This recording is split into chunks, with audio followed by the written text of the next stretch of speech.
I swear that Back man to the doesn't action. die. He just gets reincarnated as himself. Oddly enough, I'm reading a book series called Clickers, kind of a pulp monster. It's definitely it turned. I was like, "Where's it going?" It was Cthulhu. It was Cthulhu. A bunch of crab monsters came out of the ocean, and they had stingers. And if they stung you, it just melted you. I was like, "Oh, that's cool." That's terrifying. It was not pretty bad for like little $5 7-hour books. Not too bad.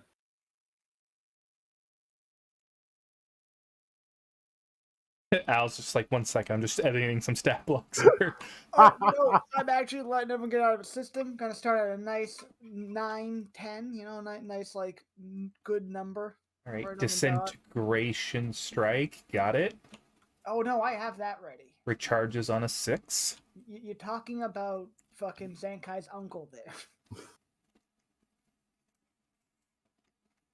Listen, out of character, I don't know what the fuck we're gonna do.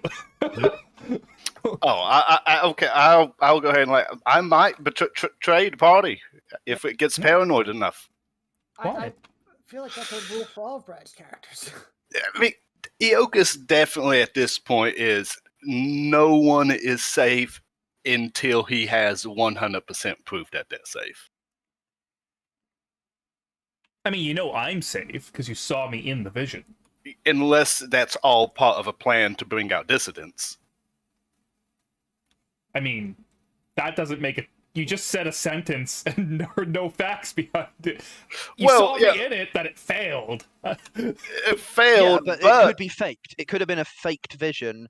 You're actually an agent. Great transition into the game. Because where we last left off, after meeting up with Almer's fellow worshiper of Eilistraee, finding her small congregation of people in Ruckstund, learning the revelations that Ruckstund were or are or could have been people, seeing a vision held in a crystal vial that you all that's currently in Almer's possession, I think. What? Took that from Nia, dealt with a band of the Scions of Baco, dosed the leader with transdermal magic mushrooms, gave him a fake created by Dante. They went away, came back a few hours later. Arriving not too long after them was Kopi in search of some bat scouting and attempt to burn down the building, which he started after seeing many of them inside and hearing them talking. Kopi ran back to you all, where the barrier had stopped. The snow had begun to fall. There was a warning blaring out from the little crystal streetlight announcement beacons about the weather, and that Elaine Groskeff and Korkun, a large Goliath-looking person, were wanted fugitives.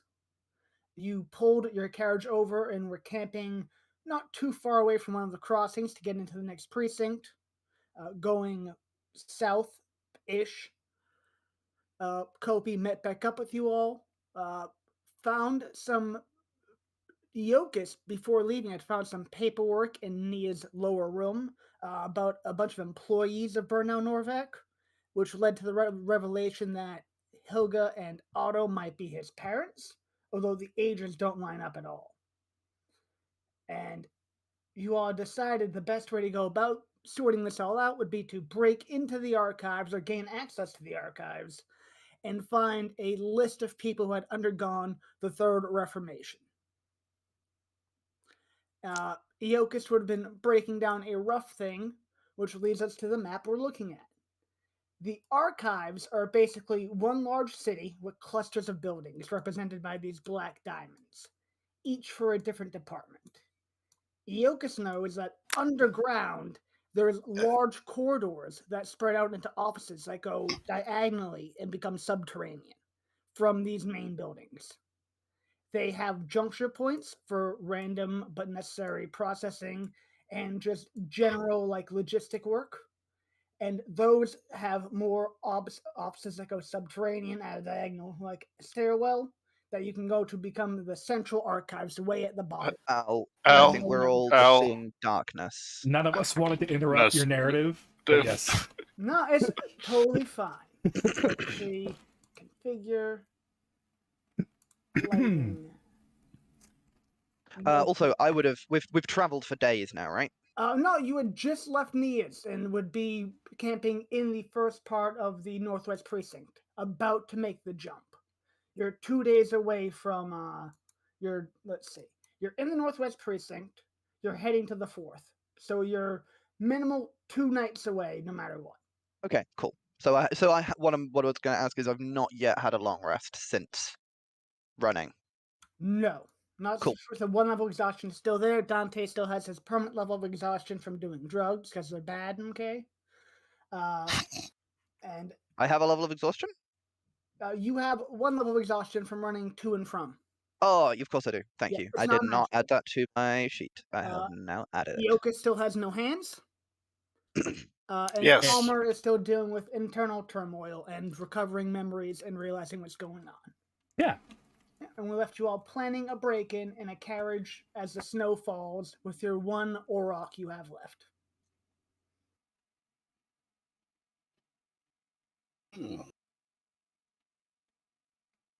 So looking here and looking at what you said my position was, would I be in the Legacy archives? Would that have been where I was working? You'd probably be down even in the archive halls, Okay. where you go through basically like sorting paperwork and moving things into deep storage. So these are the deep storage units. The black diamonds up top are the surface level buildings that make up that department. So these, Okay. imagine these as tiny cities or little like school campuses dedicated to that specific department. Okay. And all of these brown tunnels have offices that sprout off them as they go deeper and deeper into the earth that lead to these subterranean central needed facilities. So is it almost like an upside down pyramid but with tunnels connecting them? Sort of, except it doesn't. It has no in between structure. It's loosely connected tunnels to different subterranean pockets. And also, were we going to try to find a list of the 3rd level dissidents, or are we trying? I thought we was looking for the augury ritual. Both? We were going to You snag are that if it was going available? for information and also spell scrolls. Spells that may or may not help detect that someone has been altered at a fundamental level. Yes. So I'm gonna go back to the spell list. I will make an assumption that thinking that the list of people we want is probably in the Domestic and Furrows Affair archive.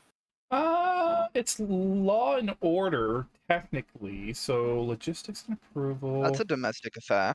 Yeah, Legacy is what is Legacy mostly? Al? That's the old stuff. That's archived archives. Archives. And the surface level of the Legacy archives is where you get like maps for city planning and just Okay. general information about public works. The It's the details stuff that are is more new. no longer in use, right? It's like, that's not going to be needed again, probably. Put it in the archives. On the deeper levels, yeah. That's where kind of what funnels down to. Reference material, not actively sought after. Another way to go at logistics and approval, there's probably a list of someone someone has stamped, yes, this person is a 3rd level. That would have to be approved. 100%. That would have been my guess, is logistics and approval, because I think there would probably be a list in domestic affairs, but it would be so drowned and buried within like court legislation that it's easier just to see, were they approved, yes or no. It might be easier to attain, just a lot more plausible to be going through that kind of information than looking up. Why are you specifically looking up a list of dissidents? Or yeah, if you get questioned directly about it. You have to prepare for all. So is this white building also above ground? No. Okay. These tunnels basically are slanted stairwells that go subterranean and to these lower offices. And coming off these stairwells are, cubicles, basically. Long hallways or cubicles coming off either side. Is the central archive building in the center? The central archive is both. It has some spots in the upper layers, but it goes down all the way to the bottom that intersects with these other cubicle offices stairwells that and the go last even thing deeper. And the last thing I would ask Iokis, which is I'm really asking you, Al, is which above ground building would he have normally entered, because he works in the archive hall, right? Yeah, so he could go through either logistics and approval or the legacy archives. Oh fuck, that's groovy, because Ideal, yeah. this and this are highly interesting to me.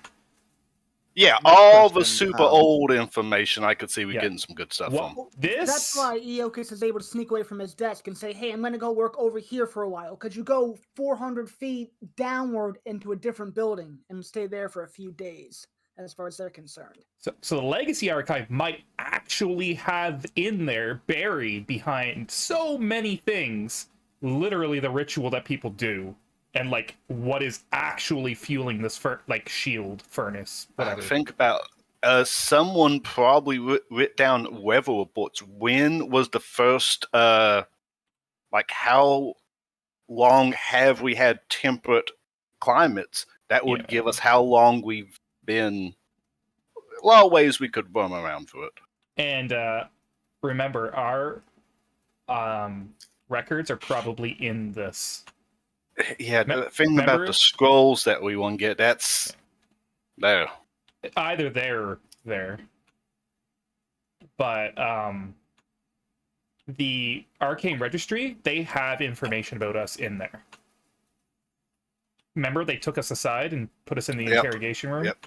And they started asking, what spells can you cast? That's if you're a registered caster.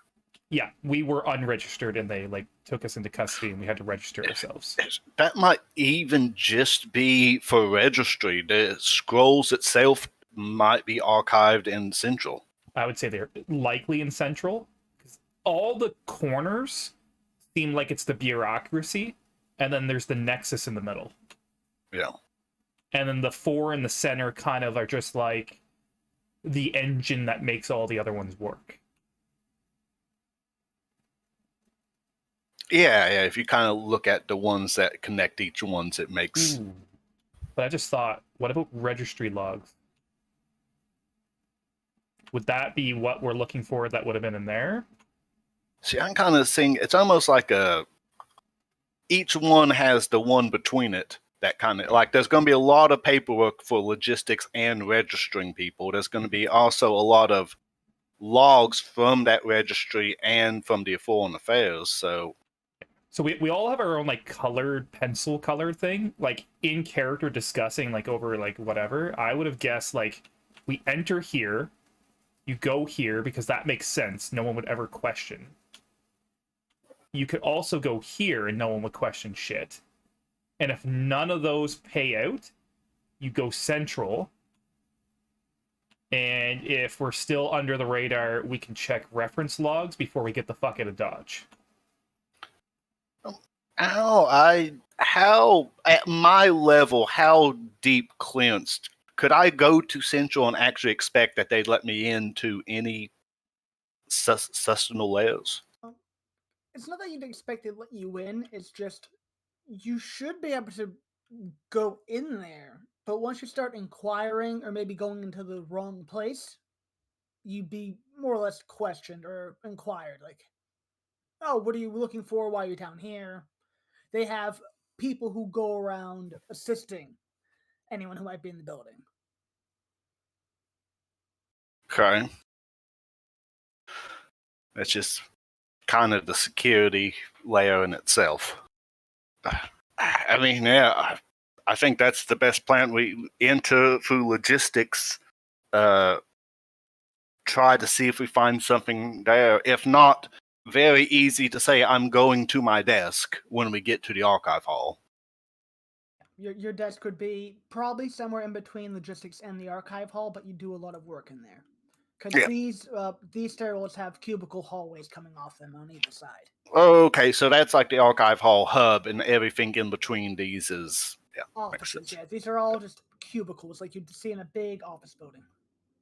Yeah, I mean, the real problem comes beyond, well, obviously, if someone just questions off the bat, who's that with you, is if we have to go anywhere outside of, like, that radius over there. And that's why we were discussing this yeah. a lot last game, and then we like just pittered out because we didn't come to a decision.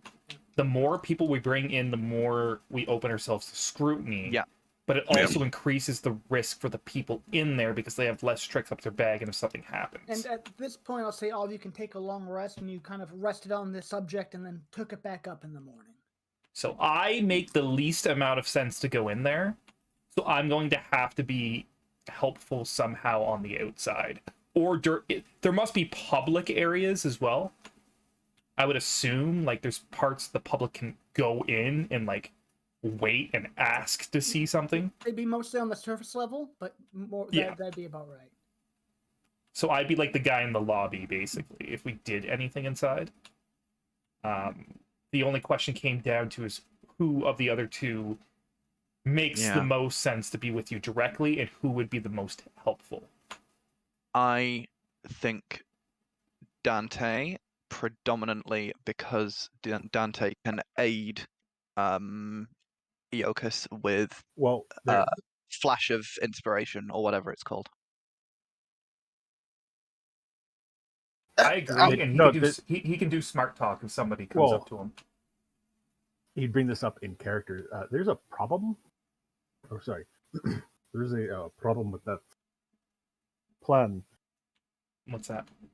I'm unregistered. Okay. You don't need to say that you're a magic caster. Maybe you just brew alchemy with herbs. I'm sure you have knowledge about that, right? Well, I mean, yes, but wouldn't it be odd to have a non-magical assistant assist with magical theory? Maybe you're there to register as well. Or perhaps I have invited you to my office as a consultant on the alchemy arts. Maybe, and if someone questions you deeply, maybe Iokas is assisting you in registering. Yeah. Yeah, if we have to go over at that part of that, definitely would be a...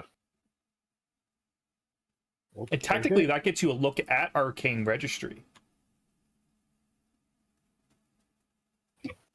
Yeah, because we can make that as easy of, I met this man during my travels. He just now is realizing he has magic and he wants to be a proper citizen and come register. I mean, I'm already taking a proper citizen because... No, but it's all about the extra. Fair. True and fair. Can you all give me a perception check? It's my best skill, of course. As you talked through the night, rested up, woken up the next day, and kind of resumed the conversation, cozy in the carriage in the warmth while the snow falls outside. And Dante, is that at disadvantage? Oh, Kopi's would be done after the long rest. Okay. You can all have taken a long rest. And Dante's would be at disadvantage because drugs are bad. Drugs are bad. we need to get this man in rehab. Well, I thought that was part of the plan, was just to get to the city, and then wait a day, and then go through this. Oh yeah, that's a greater restoration spell. We can see if we can scrape enough coin together to get you restored. But yeah, Almer and Dante are pretty caught up in the moment. Iokas and Kopi are talking, but they're also, cautiously looking around as they're known to do. And you notice as you're looking out the window, you thought it was just kind of the light reflecting off the snow and blinding you. But no, your carriage is just snowed in. The snow is at least as high as the windows of your carriage. That's how much snow, eh? I point to that is odd. I think that's just the normal weather without the shield. I will... It's not an impossible task. It will just take a few hours to clear unless you think of something clever, and they'll probably slow your Firebolt. travel a bit. Don't we have a Repeated fireman? firebolts. I will cast a couple unseen servants to help with the fires. Yeah, As it's melting it, they're watering it away. they'll cut it down to an hour. I will also, to cut it down even further, use some create or destroy water. That will cut it down to half an hour. And as you dig out the auroch, at first, whoever finds it is a little unnerved, or might be as it's not moving. But as soon as it's unburied, it gives a loud, like weird yakking yawn sound and just shakes the remaining snow off and stands back up. Nice. Al, this might be important. During the right before the long rest, I would enter the ring, readying to immediately leave if need be. I've not checked in there in a while. It could be spicy. Right before the long rest, you say? Yes, so if I could get back at the end of the long rest, obviously. No, that'd be fine. I doubt everyone remembers where they were before a long rest. So we'll say in the early morning before your long rest is complete, you check in on it. Yes, let me pull up that feature. See, is that a bonus action or an action? I'm pretty sure it's a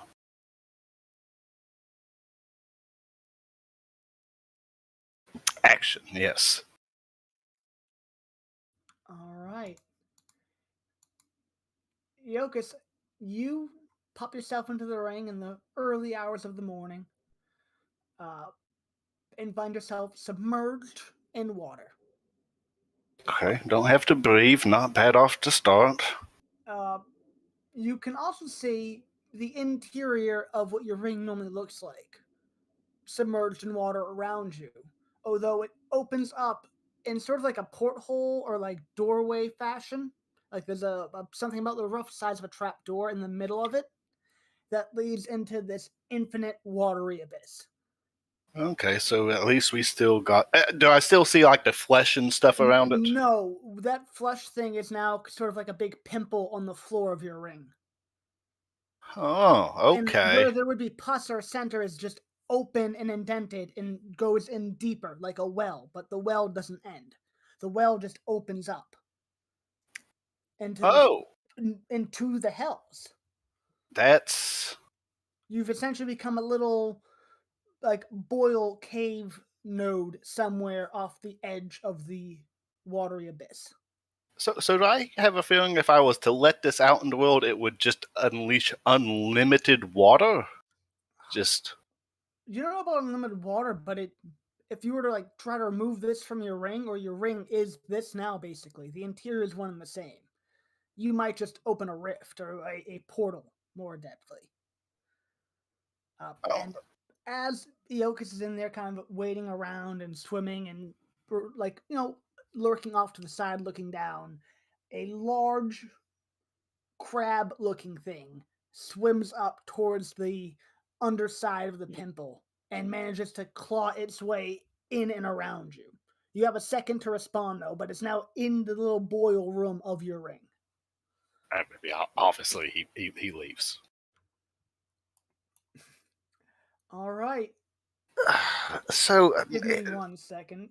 Now he's wondering, can he even take this thing out now that it doesn't have the flesh around it? Make a door for it or something.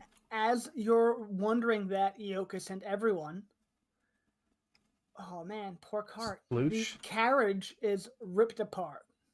Man, I spent so much money on You find this. yourself in the now snow-covered forest. Please give me a moment while I grab a map. Whoa. When I went into the ring, it should have just been me, right? Yes, when He you went followed you into out. the ring, it was just you. Okay. But when you left the ring, it was not just you. Oh. It hitched a ride. Oh, God. It ejects anything that's living in there. Give me a moment. It is daytime. They were smart enough to make it not like a permanent prison thing. I didn't think of that. You owe me a carrot. With Supreme Suede and Black Liqueur. It was the Midnight Express. I miss you already. I just load of like, guys, I'll be back in like 10 seconds. 10 seconds, no worry. It's the D&D Come- equivalent of you just crashed my Corvette, man. No, not even that. It's like you got a limo and it just got destroyed. It's 100% a D&D limo. Like, it's 100%, except like very, very swanky limo. At least we get this out of the way. I didn't try this in the middle of the archives or something. And Hey, maybe it would have been a good time to do it. I don't know. That would have been an excellent distraction. No. This has been like a festering problem for a while that we haven't been like paying attention to. I mean, I want to keep the portal. We gotta find a cool use for This it. is our infinite EXP machine. What are you talking about?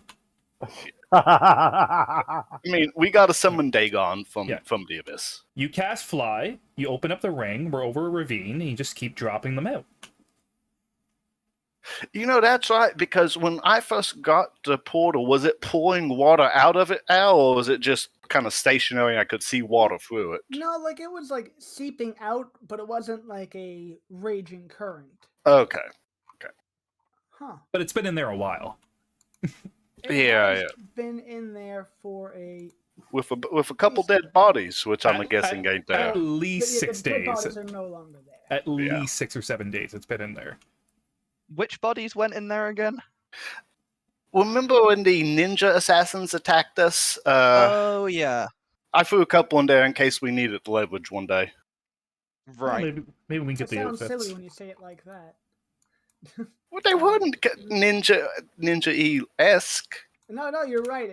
I never thought of it that way. There we go. Path. Everyone should be on this open map now. I'll bring you off to the side. Oh, that's never good. There we are. Dante, Kopi, big old Oruk. You're all sleeping in the carriage. There's snow falling everywhere, so it's about difficult terrain. The carriage is ripped apart as you guys are pretty much launched into a snowbank. This Oruk goes moving ahead quickly. He's got Will's steel though. Emerging in this one open, non-snowy area from where the carriage was is this large stone-looking crab thing.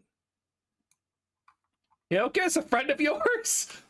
It looks very pissed off as it click, click, click, click, snips its claws all around back and forth. It scuttles on 4 legs and looks around with this big hunched over carapace that looks kind of like a porous rock with yellow eyes, 3 on either side. Cast Mage Armor. You can cast. Give me a dexterity check. Just dexterity check, nice and simple. You do not have enough time to cast Mage Armor. You can do it on the first action of your turn. So, question: are we now wet out in the freezing cold? You're not very wet, but like parts of you were wet. Can't see shit. You can't. Reload. It was slow for me, but it is showing unless there's something wrong with the token. Al, when you were giving the description of it snipping, I'm like, of course, it's got to give a few test snips. Yeah. I was just thinking, you just heard me say I was reading the Giant Crab book. It's ironic, but no. This was way before. Speaking as a chef, it just has to check that its tongues work. Oh my god. Oh, one was the Orok. Okay. Hey, he's part of the team. But yeah, it's about 11 feet tall and 6 or 7 feet wide at the widest point, and it looks like a crab, but it is porous stone. There's not like a speck of normal crab shell on it. It's stone. It looks like porous stone. You good at religion, Al? Almer, yeah. I was having a moment. Religion, eh? You would think. I'm not bad. It's a +3. I was thinking if we tried to identify, that'd probably be the... Maybe after the fact. Yeah.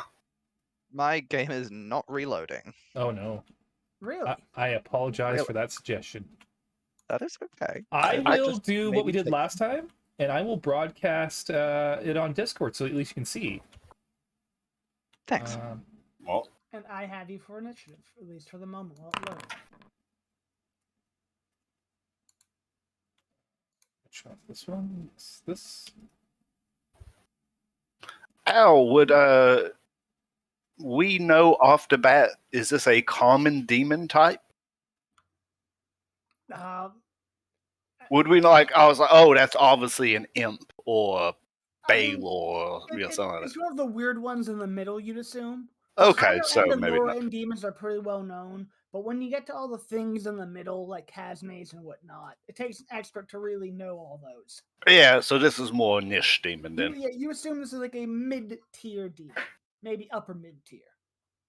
Aquatic, obviously. Or maybe it'll make just for the water. And Almer, you're up first once you get the Discord thing going. Yeah, I already got it going. So, I'm scared of where I'm standing, everyone.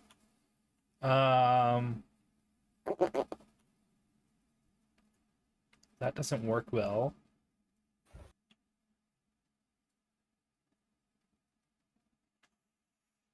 Fuck.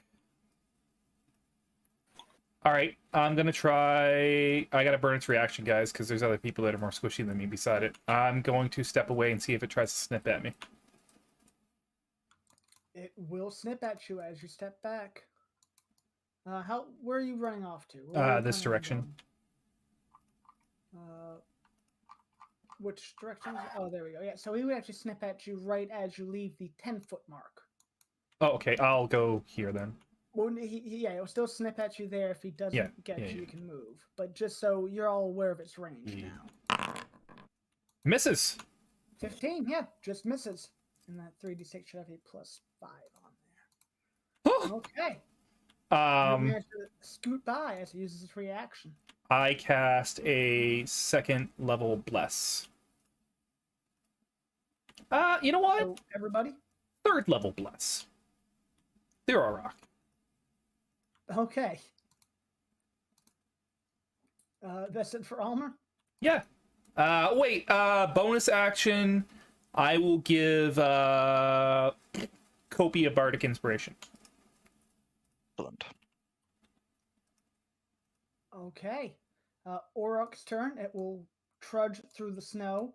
I and am back go in. this way. Sweet. Okay, I'll stop streaming now. Dante, you're up.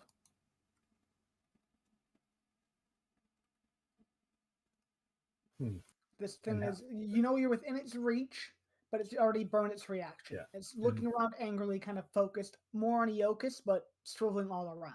And how big is this creature? 12 feet tall, 7 feet wide. 4 big crab-looking legs, 2 giant stony crab-looking claws. 3 eyes on either side of its face. Big old mandibles. I'm going to cast Reduce. That's a good one. Let's Uh, see. Yeah, DC. Yeah, of course. that is a natural 20. So he does not get reduced. Yeah, it starts to reduce 1 claw, and then it, like, kind of shakes it off.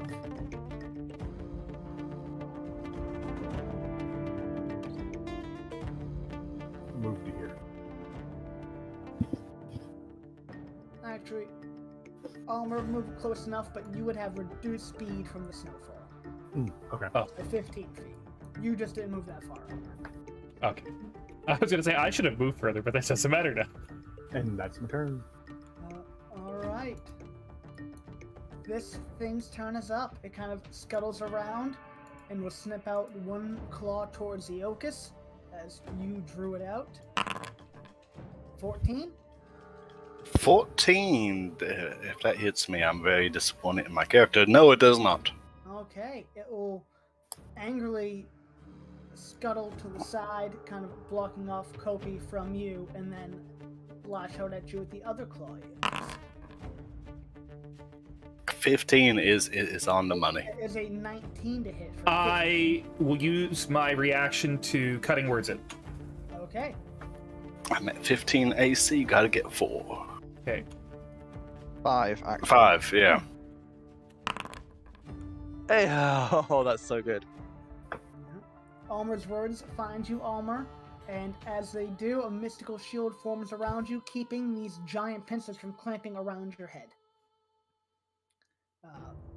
You're very relieved, as it feel like, judging from the way they're like kind of reverse serrated, it would have dragged you in and shook you around after. Whew. Kopi, you're up.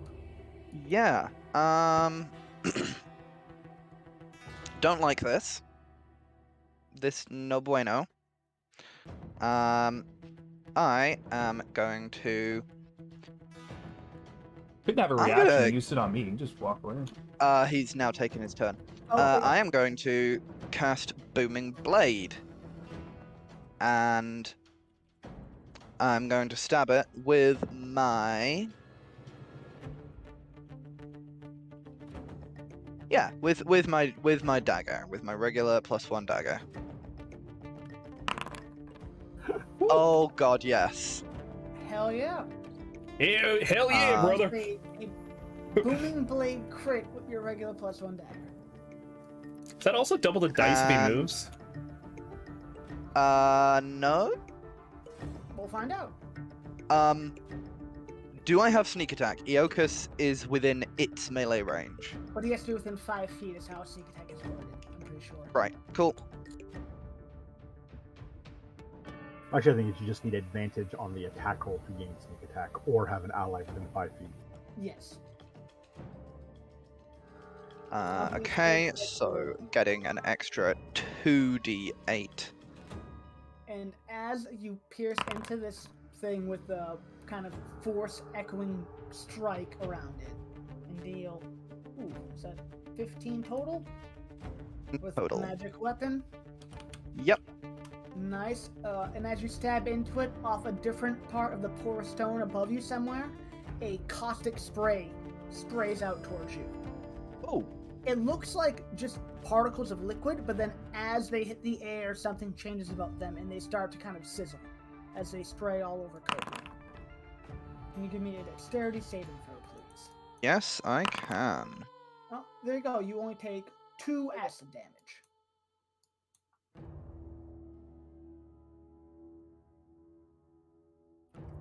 There we go. But yeah, so you only take Cool. 2 acid damage, and it takes 15 piercing. And booming blade. I am no longer concentrating on invisibility. Nope. I don't know why the game thinks that I am. I think it's because the last session you had it active on you, and you cast. Yeah, but I don't have a active thing now. Cool, thank you. I am going to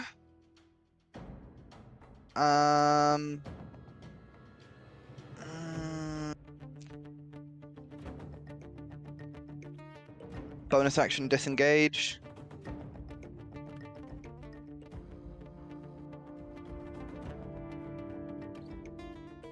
And run over. No, I'll run this way actually. Half speed. Half speed from the heavy snowfall. Cool. Although you could get around that by leaping. I do just bouncing up and down in the snow. I will bounce over to this tree. And that is my turn. Alright, that brings us around to you, Eokus. It's a DC 14 for you to cast spells. You have your familiar about to help you, and you are within melee range of this large angry creature. 2 questions. First, would I know that most demons and devils speak common? You're not sure about most. Some might. Most of them probably speak their respective abyssal or... I know I have a better chance of it speaking common than something than primordial. That's the only other thing I got. Second, I know in like the Faerun lore and such, is there anything special? Like if we kill this demon, is it like banished for so many hundreds of years or anything like that? You assume that'd be the case? It's only true for greater beings or beings of like Yep. large power, like ultimate power, Yep. like renowned spellcasters or high level demons. Then he will raise his arms in fake supplication and, demon, give me your name, and I shall bring you forth for suffering and blood, or be banished for 100 years to the abyss. Give me Bluff? Intimidation. or intimidation, but I think you're better at deception. I don't know. Deception. Yeah, that's what I was thinking. That's not bluffing this. Give me a moment. Looks up. No, it looks warily before like kind of snipping at you, but it puts down the claws. And then it says something in Abyssal. I speak not your tongue, speak in that of man. For now, it does nothing. Eocus, anything else on your turn? You have bonus and some movement. If you want. He will use all of his actions to kind of play that out. All right. Maybe free action to look over at I remember the names today. Almer, and give him like kind of a knowing look. All right, that brings us back to you, Almer. I mean, I'm looking at you, I'm looking at him, I'm looking at you, I'm looking at him, I'm like, this bitch is literally my goddess. This is like enemy, like it's like direct enemy. I'm gonna take its fucking heat. I don't think do I think poison will hurt this? Not from your experience with other demons you've encountered or with the Mulgura recently. I don't have a lot I can use, guys. I'm gonna viciously mock it as I run. All right. 15 wisdom. Yeah, you throw a quip out at it as you move back through the heavy, difficult terrain of snowfall. No, there you go. It fails Be 2d4. for Five. 5 psychic and disadvantage on its first attack. And I will run this direction. And all I can really do. All right. Almer, you move back, cast off a spell, keep your attention turned to the large creature, and then all of a sudden you just feel something hot on the back of your neck as the orc is just kind of looming over you, breathing heavily, standing behind you. Give him a soft pat. There's a little burr and then breathes in deeply. Dante, you're up.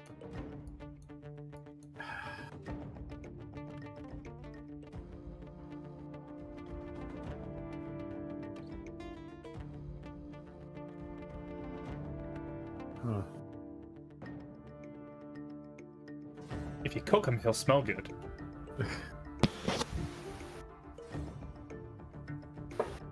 Well, he's already. Oh.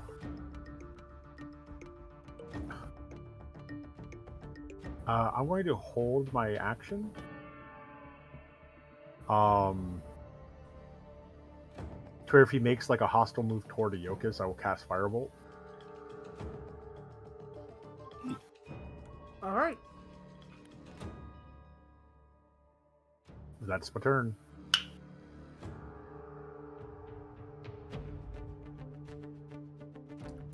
All right. The Kazeki, the crab-looking demon. And I am concentrating. Oh man. It will take a step towards the Yokus, causing the booming blade damage to go off. Which is regular, but it's still damage. Boom. 10 thunder damage. Kind of works out like he steps towards me and he Yeah. gets hurt. Yeah, it does play into your hand. before in common saying, "No demon gives a name. Kneel, human, and keep your head. You serve Kazeki now." And they'll raise a claw over you. It's now ready to attack you if you do anything it doesn't want you to. And Dante's ready to attack it if it attacks you. And then Kobe's up. We would like to ready an action. I would ready an action to cast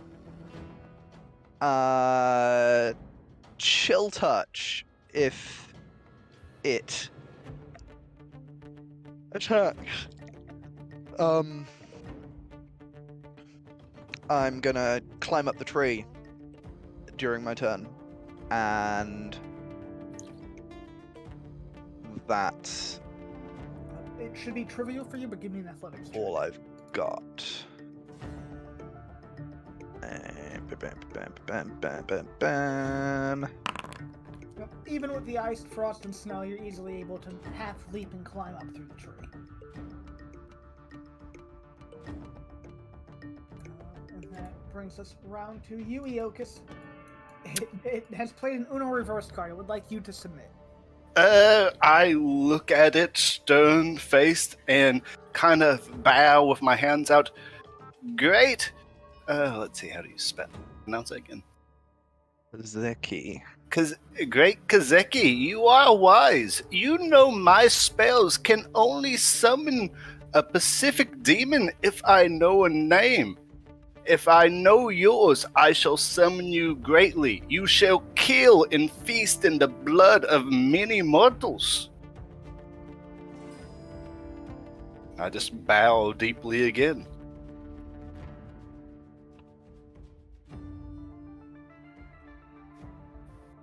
Alright. Almer, right before your turn begins, Yes. Zeki shouts, "We'll see. If you live through this, feel free to summon the great Artorial."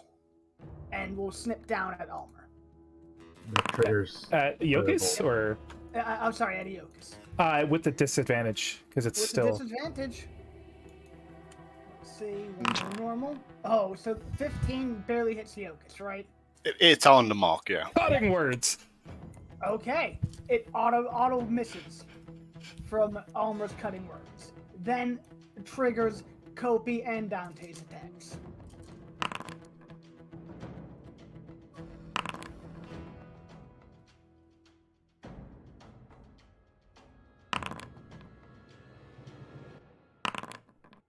So that's a 15 fire. Assuming the 18 hits. You have blessed too if it doesn't. So. Oh, you do have blessed. Feel free to roll it.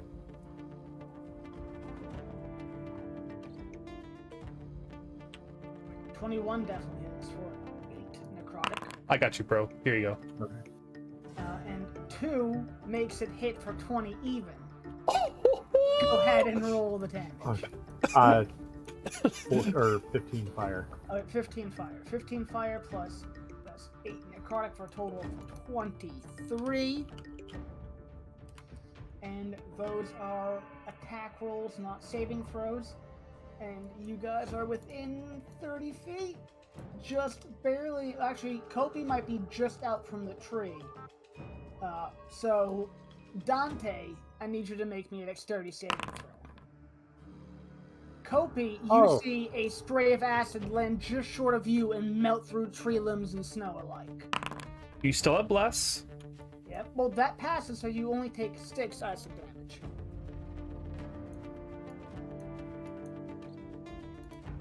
And then Almer's turn kicks off as it stays calm. What did he say his name was? It is in chat is Otio. Otio? Okay. Otio. I just...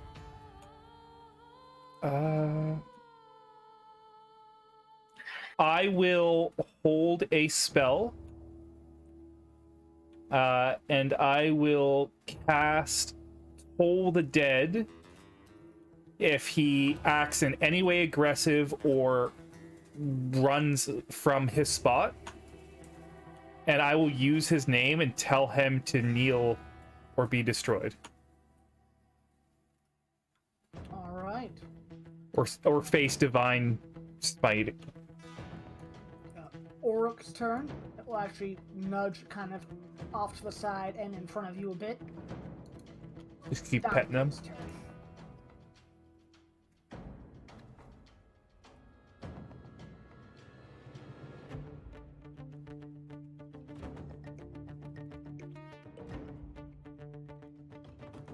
Dante, you can see it's still scouting around. It's keeping an eye more on Almer and Eocus than you two. Caustic spray is eating through like some of like your outer layers and burning you a bit, but not as harsh as it would have been. You can see his knickers. And it looked like I was just on the edge of that spray. Give or take, maybe another 5-10 feet, and you'd have been out of it. Yeah. And then I'm going to drop a flaming sphere on his head. Oh, nice. Sturdy saving throw. Nice. Because flaming sphered, which is just a little 5-foot ball, right? Bloop. Yep. Perfect. That is 14 fire damage. 14 fire damage? Sorry, 13. It's just my intelligence spot. Yeah. 13 is enough. As it's not focused on you two, you see not a weak spot so much as a brittle point near the head that you launch this flaming sphere into, and it kind of burns and permeates through an opening, which looks like kind of like gills or something, and starts coming out of its mouth and out of its eyes to you, Eocus. So fire just bursts out of this thing's face before it keels over, dead. Nice. I will just give a respectful bow to it. Oh. That was anticlimactic. Well done, you. everyone. I A appreciate quite the follow. useful ally we have gained, be it unwitting one.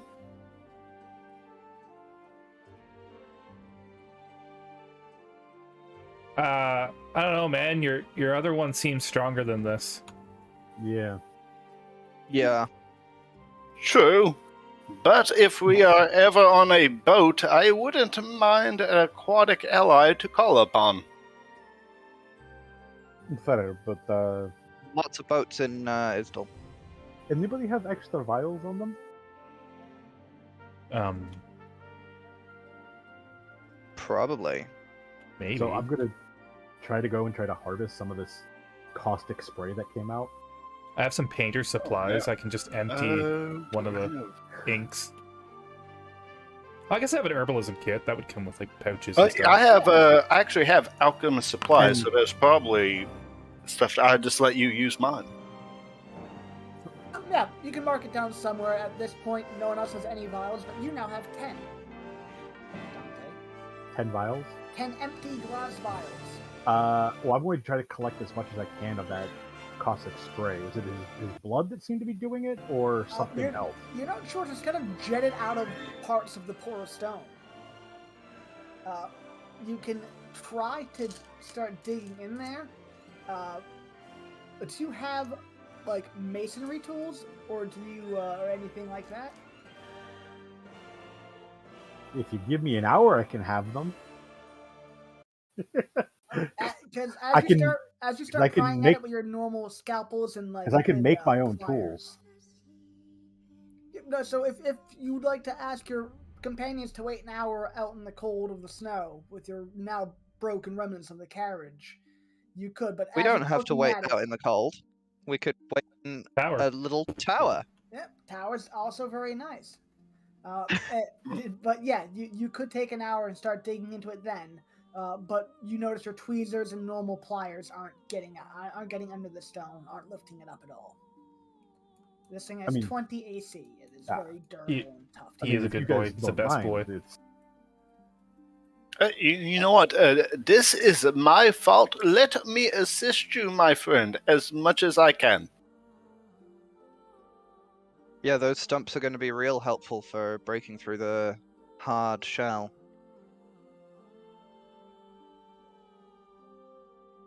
I mean, you're all #blessed. I pet the good boy. He didn't run away on I us. mean, if you would Flame's rather, sphere is just melting snow left and right, and you can Oh, kind of use it yeah. to clear a path before it runs out, Dante. I mean, if you guys would rather us carry on, that's fine. It's up to you. I can I just- house all of us, including the beast of burden, for the evening. Well, it is early morning. I would say early morning. It will still let you get your long rest in because no one knew where they were at before. It's just simply that.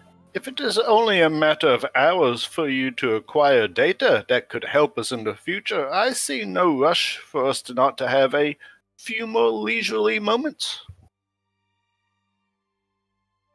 So you're gonna check this. Should I start building?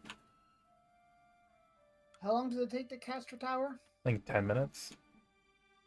If you'd like to take a short rest after your early morning workout, you could take it in the tower if you like. Yeah, it's 10 minute cast time. Yeah, that way we get some vials of this stuff too. I'll begin to craft the tools needed to clear the skin to get at the caustic spray. All right. Quick hour's respite. Hour and 10 minutes ish. Dante, you make your tools. Almer pops up the tower. I'll Whatever cast configuration 20, you like. sorry, if I want to do it for free. Because it's a ritual. Okay, so 20 minutes. So hour and 20 minutes still isn't that bad. Pop a tower up somewhere where it has room to operate. So right here in front of me. So what I'm going to do, though, is you know how it's like 3 levels at base? Sorry, it's 2. So I will cast it... Yeah, I'll cast it at 3rd level. But what I'm going to do... Oh, wait! So if I can cast it ritually, I could cast It it will the... always be the lowest level. It'll always be the holo, okay. I'll make the 1st level like a stable, a warm, insulated stable, and then the 2nd story is going to be a comfortable lounge for us. Nice. So Well, thank you, I as appreciate opposed to- Also, Almer and Ioka still have their rings activated. Nice. So, after all that, and with a nice place to rest, Dante, make me 2 checks. One a d20 plus whatever you'd like for your smith's tools. So whatever proficiency you find most fitting, and your whatever skill you find most fitting, and your proficiency bonus. Expertise I was going if you have it from anything. I was going to assume intelligence. Yeah, that's fine because you're breaking part of rock. You're not making anything. You're not trying to create something out of it. So You're looking for structural weak more points. percent. Investigating the rock. Okay. There's also just a d20 on the side if you'd like to roll that way and add your numbers. There. 20, though, is good enough to lift up a part of the porous stone. And as you do, you can feel it's giving, and you're not sure why. It's not giving. You've cracked through the stone. It's a removed piece, but it's just not lifting up from the underlayer. And as you do, you notice it has like a sticky innard. Whatever's in there is some kind of large congealed blob that's kind of pulled this stone and porous stuff onto itself and made this armor. It's a little squishy thing and a bunch of porous abyssal stone. And you can find the right node or part or like sac in this pile of ooze that emits the acid in a pressurized spray. Go ahead and make me an alchemist tools check. I think it's the exact same roll. Go ahead and make me another roll. With good odds. We'll see how many vials you can get out of this first proper node.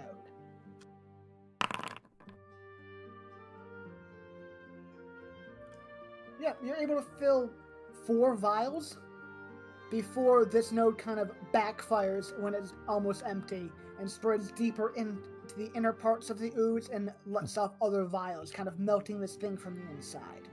Okay. You're safe. It's all contained behind most of the shell because you only broke apart a small section to get to the node. You have 4 vials of acid that does 1d8 plus 4 damage. They can be a ranged weapon. Or you can maybe use them for something else. 4 vials of 1d8 plus 4.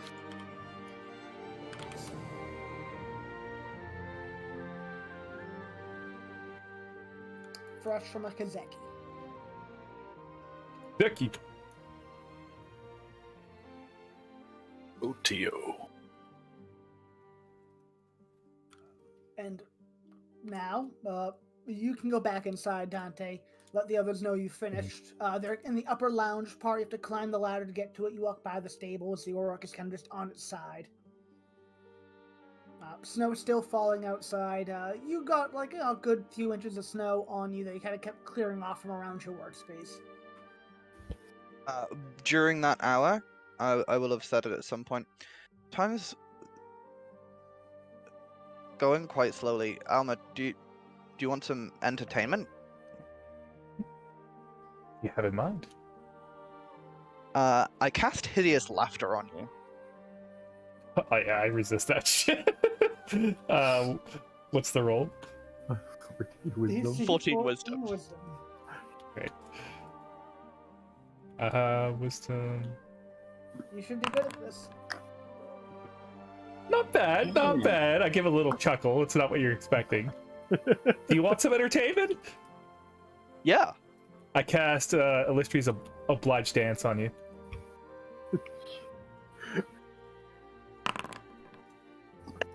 You just start doing like the jig and just like getting down on all fours and just like gyrating your hips. I'm gonna fucking like. There's gonna be some leaps and jumps and backflips in there as well. Yeah, you do a spin. Woo, woo, woo, woo, woo, woo. Yep. Yeah, you do that for a minute, or you can, whatever you can keep. Yeah, it's a minute until we hit you, right? On each of turns, I guess. Yeah, Nah, I'll fail all of them. Yeah, it's dance moves you never knew. Yeah. I just let it roll. After that, I'm gonna cast Mage Armor, and then spend the rest of the time regaining 2 levels of spell slots. Okay. Nice. Get your mage armor up. Get your spell slots restored through arcane something or other. Recovery. There we go. Should have figured that. And we can use the ring once a day, right? The Yep, ring of swapping is once a day each. Oh no, the ring of spell storing. I think Storing. it is. Right? Yeah. Ooh, all right. Yeah, and it restores up to level 3. Yep. But that is going to come back in holding 3 sealed vials. Hold one out to each of a gift from the demon friend. There's no gifts from demons, but it's good you were able to get something useful from it. I mean, I can hold on to all of it if you want, but I was going to give at least 1 vial to each of you in case, you needed to burn something. You're the man with the plan. I'll take one. Okay, Take one. And There what you do go. you say these do again, my friend? You can throw it on Cleric, pour it on something, and it'll act just like the spray that was coming out with it. Quite useful. If we can summon him indefinitely and his corpse could still be used each time, and he'll just start stroking his chin. Lots of possibilities. Thinking of getting into the acid production business. Chemical weapons are always controversial but efficient. I mean, honestly, what I would like to do, to be being perfectly honest, is try to find a way to dilute it to the point that you could put it into like a drink or something like that, and then when drunk, have it activate inside the throat or the stomach of the person, without consuming the glass or the beverage that it's in. So macabre. That is a interesting idea, my friend. I mean, I'm pretty sure I know some people that would pay top dollar for something like this. Well, top coin. I think me and you will make great business partners if we come out of all of this alive. Well, I intend to come out alive. Clearly, that does not always go as planned, as some of the people that have met us that found out. And it will just look at the rest of the party. That is, if any of us are not one of them and working for them. The tower Yeah. lasts for how many hours, Almer? Like 8? I think it might be 24 hours. Jesus. All right. So, like, there's definitely not 24 hours between the last cast that I've done. So, like, I've literally just littered the landscape with a bunch of fucking red Yeah, flowers. there's at least 3 out in the world and 1 underground. And yeah, The one of them underground is one might have covering the just- hatch still to that Yeah. fucking. Oh man, that one might be just fading, or would Yeah. be fading soon. But yeah, holy hell. With that though, you can choose when you leave your comfortable tower to continue back out in the snow. Now on foot-ish, as you can take turns riding the Auroch, maybe 2 at a time. Yeah. It'll be slow goings, but you'll be able to make your way out whenever you guys feel like continuing onward. Yeah, so if the Auroch goes in the front, he can walk through the snow pretty easily, right? Yeah, like a small plow you can follow in his Yeah, wake. you just follow him. I'll just hop up on his back. He's a good boy. A very calm Auroch. You've seen him in many combat situations at this point. This is our boy Bobby. At some point, does he get like proficiency in wisdom saving throws? Sort of. He just gets, like, eventually he won't need a check to stay calm. He will just be calm. Yeah. So A bo- same thing, same difference. Bonding with him. Neat. Clearly, we need to have this one long enough that you start getting player levels. Yes, Yeah, of course. The barbarian Auroch. Yes. He's a battle master, actually. Freaking trip attacking people. Bobby, the maybe Battlemaster Auroch, clears the snow in front of you, pushing the way with his large head and furry body, clearing you a nice path. As you make your way out of the Northwest Precinct, He's you end up at boring one through the oh- snow, so he's a Borok. Jesus. Get your other character ready. You make your way towards the closest passage in the walls to go from the Northwest Precinct down to the Southwest Precinct. Vacation Country, a place you guys have. You're leaving Vacation Country and kind of entering Fancy Pants area. The Southwest Precinct is nice. It has small, quaint villages that people don't normally find themselves in. There's a lot of vineyards and orchards and meadows and gardens here. It's a slow life with hoity-toity people kind of dotting the landscape, and then some rural folk off in the uncivilized areas. You get through the border crossing with minimal kind of look over. Most of the guards don't want to even be out there. The lines are non-existent today. Ideally, no one's frozen to death along the roads trying to get here, but you all have done just fine. You are waved through and begin making your way through the Southwest Precinct, traveling for about 4 hours. Maybe a short rest here and there to give Bobby a break, or pushing onward when you feel like the weather's getting particularly bad. It's about 2 in the afternoon now. Can't really see the sun through the thick overcast and the snow falling down. The light emitted, the weather seal also kind of emitted a faint light similar to sunlight, kind of mimicking proper daylight rays. But without that, it's a weird kind of overcast most of you aren't used to. Can you all give me perception checks as you make your way across one of the big country roads? I don't want to hear anything. That brings you from the southwest towards the south precinct. Oh, it's so tempting. Damn, he hit us off at the pass, guys. We can't sing it. That's in my soul.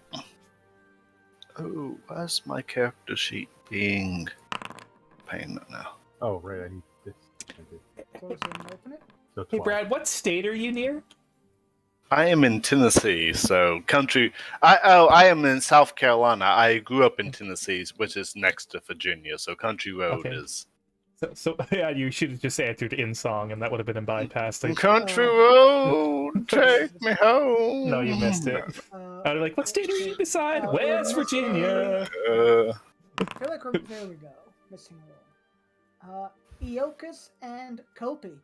You're kind of trailing the back, so it's you guys, and then it's Dante and Almer in front of you, and they're right behind Bobby, who's a big ass Oruk. So they're probably kind of keeping your head down from the blistering winds going over him. You guys are just in the back, maybe catching a little bit of it, but you're still fine. You're Also looking jumping around. up and down a bit. Yeah, you're jumping up and down a bit, keeping your feet from kind of freezing to the ground. You all notice, or you two notice, 4 big ass birds high up, way far away, just big ass something, big ass shadows. They get a little closer, not to you, just to the ground, lower altitude, and they become more obtuse. They're kind of blobby shapes. Some weird, big, blobby-looking bird creatures over there. Does that look like anything the rest of you have ever seen? Yeah, they draw your attention. All 4 of you kind of can look out as it's getting closer. They're less bird-shaped. It's less of an illusion now. They're just big, blobby circles. They're huge, probably like 80 feet across each. Ooh. Whatever that is, perhaps we should avoid its sights. It kind of looks like it's coming towards you all, but it's mainly just decreasing in altitude and sort of coming close to your location, but it's so far off, it's like a plane up in the sky. Although it's slowly becoming like a helicopter up in the sky, and then like a balloon that's floating away. But it's still way across, like if you're looking at a city skyline from over the river, as all 4 of these blobs kind of separate and smash out of your sight somewhere into the 5th precinct. Oh, they crashed? They got closer and closer, but they're so far away they started to fade from your sight as they went past the height of the wall. Okay, well, that was weird, but I don't see that it changes our course of action for the moment. You're going that Not for way. now.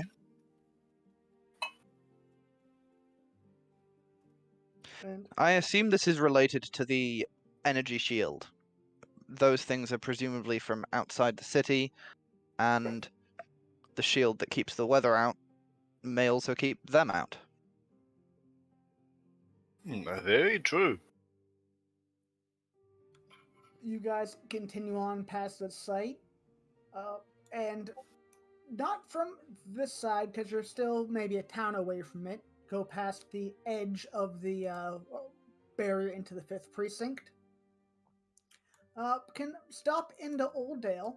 There wouldn't be much there in the way of spells, but minor goods and maybe basic magic items might still be there if they haven't been cleared out and it's along the way. But there'll be more plentiful things in the 4th precinct. We can try them, see what they have. Maybe we can get something for the Auroch to make it easier to walk. Like a plow or something?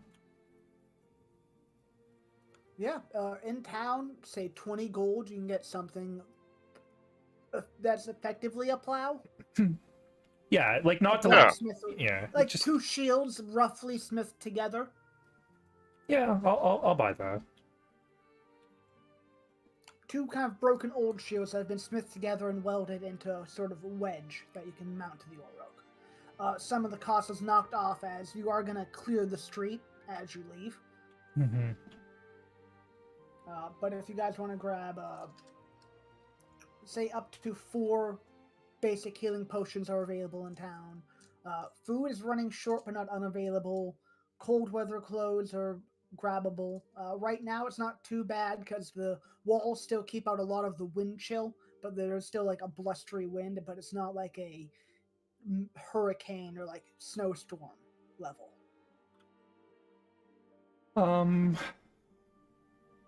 I have some gold to spare. How much are the gold potions? The healing potions?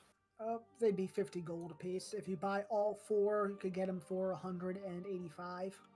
I will buy the potions and distribute them to the party. Nice. Could- I find someone that does minor woodworking. 100%. This is like a rustic community, so any kind of thing you'd imagine in like not a tourist trap, but Yeah. a kind of remote area of like relatively middle class people. I won't go super into it. Can I buy a really shitty cart? Like a you can normal buy, cart? You can buy a way less good half like canvas covered wagon. Yeah. I want that and a pair of sled, like skis that I can rope to the wheels. Like I could take them on and off. Let me just look up a cart real quick. This will be closer to a cart than a carriage, so it should be very cheap. Do you know what I mean, though? Like, you could, like, drive the cart onto the skis and then just, like, tie them.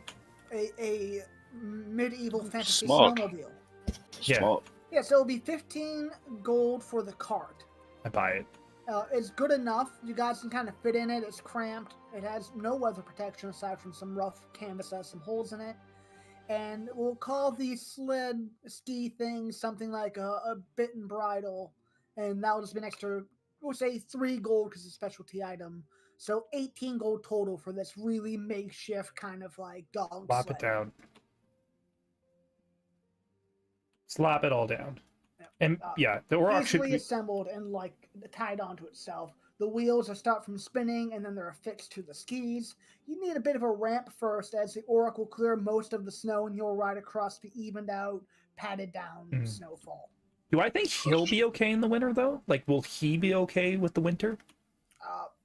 It seems like it. These are big burly beasts.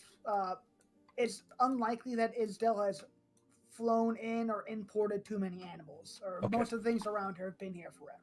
All right, that's it for me, guys. Go ahead. I will buy everyone winter clothes. Okay, let me pull up clothes real quick. They'll be relatively cheap and easily tailored to your style, roughly. There be a black trench coat. Come on now. And those were just potions of healing, correct? Yep, 2d4 plus 2 potions of healing. Yeah. Pulling up, make sure that's Let's see. If you're buying one for everyone, they'll knock off a pretty generous portion. So it will be 10 gold apiece. 10 gold apiece. 10 So gold, 40 gold.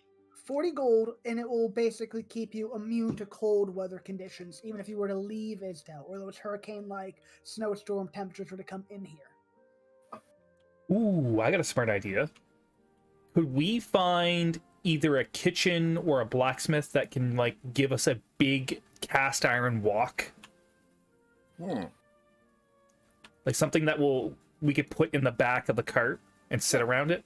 You can, are you looking for, like, a sled for a person, or, like, something that will fit all of you? Like, fit 3 people sitting in the back uncomfortably close. And then one could sit near the front. Or on top of the Auroch, one or the other. Looking around, you don't find much, but we'll call it it's not so much a pub as it is just a guy's living room who has a bunch of booze that his friends buy from him, because there's never any out-of-towners. Yeah. But as you walk into Locair's house, a bunch of people sitting around comfortably on chairs. There's a fireplace. There's no proper bar. It's a few Savra and one Dryad. Yeah. The Dryad kind of gives you a funny look and then stands up. And in this, decorated with knickknacks and books on the shelf, you can see there's a huge-ass half of a piece of armor. Like a large armor chest piece, but just the chest piece. Yeah. And this kind of Dryad looks at you and goes, "Can I help you? Not really a tavern, but if you need a drink, can get away from the cold for a bit." Yeah, maybe you get some like mulled wine or something good for the cold. Let's see. Checks a few barrels. This should still be good. Pours it out, leaves it near the fire for a minute or two. It's interesting thing you got there. What do you use that for cooking? The metal thing? Oh, he looks near a fireplace poker and then to like a weird trident on the wall. And it's like, oh, the piece. No, just kind of found that in a field one day. Dragged it in here. Looks pretty old though. Made of brass. Do I feel like that would not melt if there was like a fire sitting in it? Like, could it contain some charcoal? As he mentions it's brass, you can give me an intelligence check.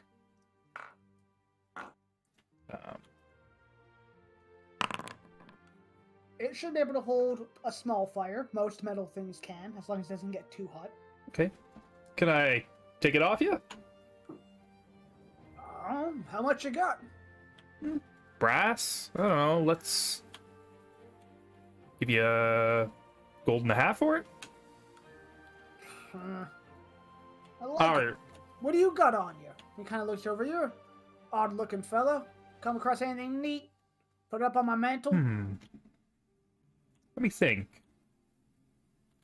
I take a look at my tower shield, and I pull that out. Like, what do you think of this? Actually, is my tower shield metal? Yeah. Could I just use that as a brazier? That would, yeah. I mean, it could easily make a fire. I'm like, oh. You pull that out. He's like, oh, I could do that. Well, it's a bit nicer, but that's a bit bigger. Yeah, but I'm rethinking it. Maybe you get some of this wine to go? Sure. And for that, he'll charge you 2 gold. Yeah, I throw him 2 gold and be like, thanks anyway. No problem. Gonna be here if you want it, I guess. Okay, I might come back. I wrote a little check just now. We thought about that interaction. He got a natural 20, so it was an entertaining change of pace. If he hopes to see you again. If I were to go to like somebody that works with metal, can I literally just find like a square, something so that the shield's not sitting directly on the wood cart? What are you trying to do with it exactly? I'm gonna make it into a brazier. I'm gonna like for the cart, like a little travel. For the cart, yeah. So we're not fucking freezing and shivering in the back of the cart. We put charcoal in it, and then he can light it with a firebolt, and the charcoal would keep us warm for hours and hours. Yeah, you think even just putting the tower shield in there and gathering some heavy stones could do the trick? Okay, I'll do that, and then if I have to spend like 5 gold on a big bag of charcoal or something, or yeah, it would be 5 gold now, only with sudden inflation. Yeah, I assume. And Kopi has bought everyone cold weather clothes that will pretty much do the job, but the fire keeps you toasty and happy. Yeah, comfortable. Not cold. Yeah, plus the cold weather clothes can do us while we're not in the car. Exactly. Al, I do not know. When I go to send items, I cannot send anything to Kopi. You can't send anything to Kopi. Did you mean to send me 4 healing potions? I have meant to send you one of those 4 healing potions. I'll send 3 of them back to you. That is such a nice feature.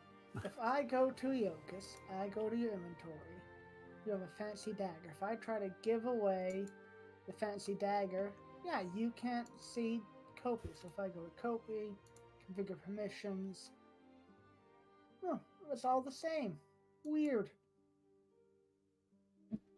Maybe I didn't set Kopi to friendly? But obviously I give you But one I can as send well, stuff Toby. Too. I already added myself a potion of healing, so you can just knock one off. No, Kopi's set to friendly. No idea. I mean, it is a thing someone coded themselves. Maybe it's weird. But, with all And I gave you one as well, Dante. I can tell you exactly why you can't trade them. Because Toby doesn't have an anchored player sheet on his player tab in the lower left-hand corner. Oh, Toby, you didn't What? make yourself be Kopi. Big brain. How do I Boom. do that? How do I change that? I believe you right-click your name. User configuration when you right-click your name in the lower left-hand corner. Ah.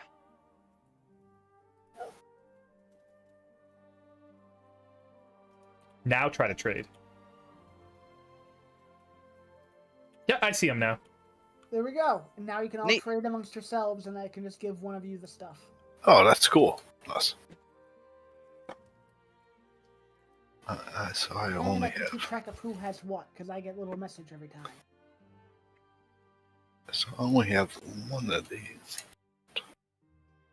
But Old Dale, you turn your tower shield into a small fireplace.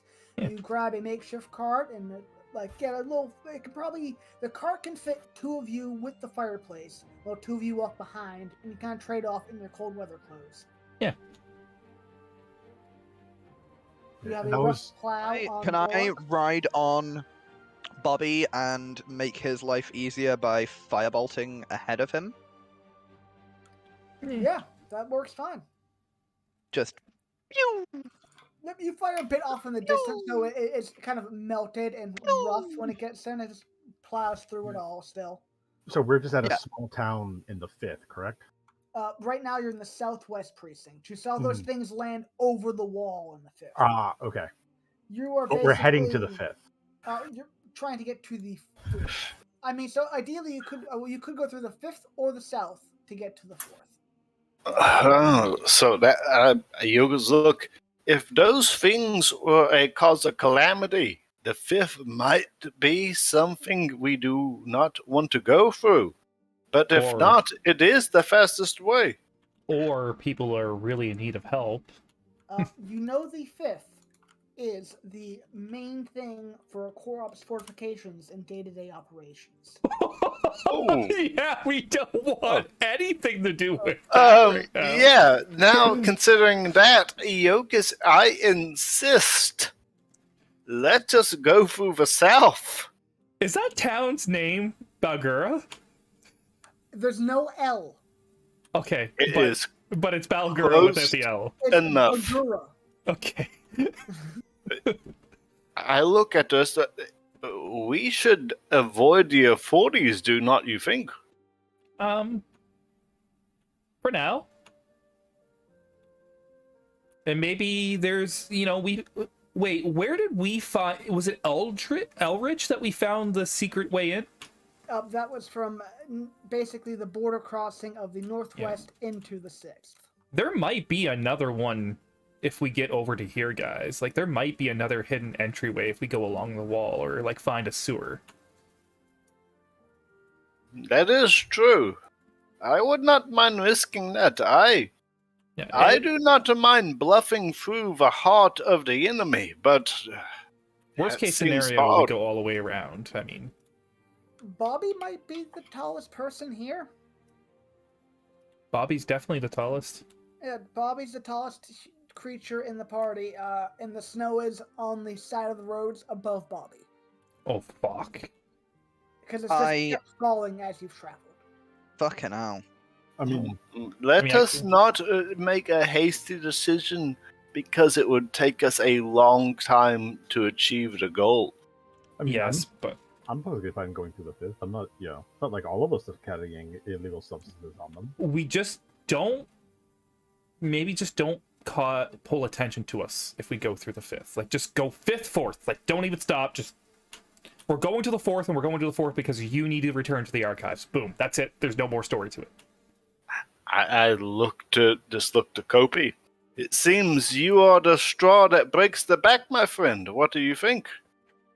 I'm easy. That's what she said? I do not understand what answer you meant by that. So which one did you? I have no strong preference. They abstain. Then I suppose we go through the 5th. Yeah. I mean, the faster we get to Culver, the quicker we get out of the storm.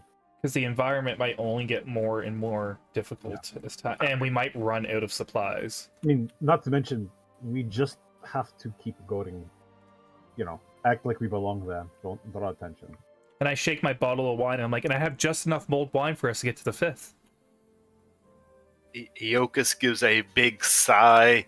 I will trust you all's judgment on this. Just give a nod of resolution. I will assist our speed in moving forward by using Destroy Water.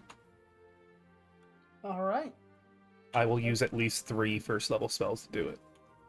And I'll be always using Unseen Servant to help in the effort. So that'll make it normal travel. In that case, it'll be about 3.5 hours before you get near the gate to the 5th precinct. It's not and too it's bad. About 8 p.m. The sun, whatever bit of sun there was up, has gone down. The snow is still falling, Shall I but the give road us is lodging? clear enough at least. Lodging would be good. And then tomorrow morning we go into the 5th. I mean, how long does your tower last? 24 Almer? hours. And it only takes 20 minutes. It takes 20 minutes to cast for free, 10 minutes to cast with a spell slot. I mean, for 20 minutes, guys, I feel like we could just go off like a couple 100 feet from the road and be discreet.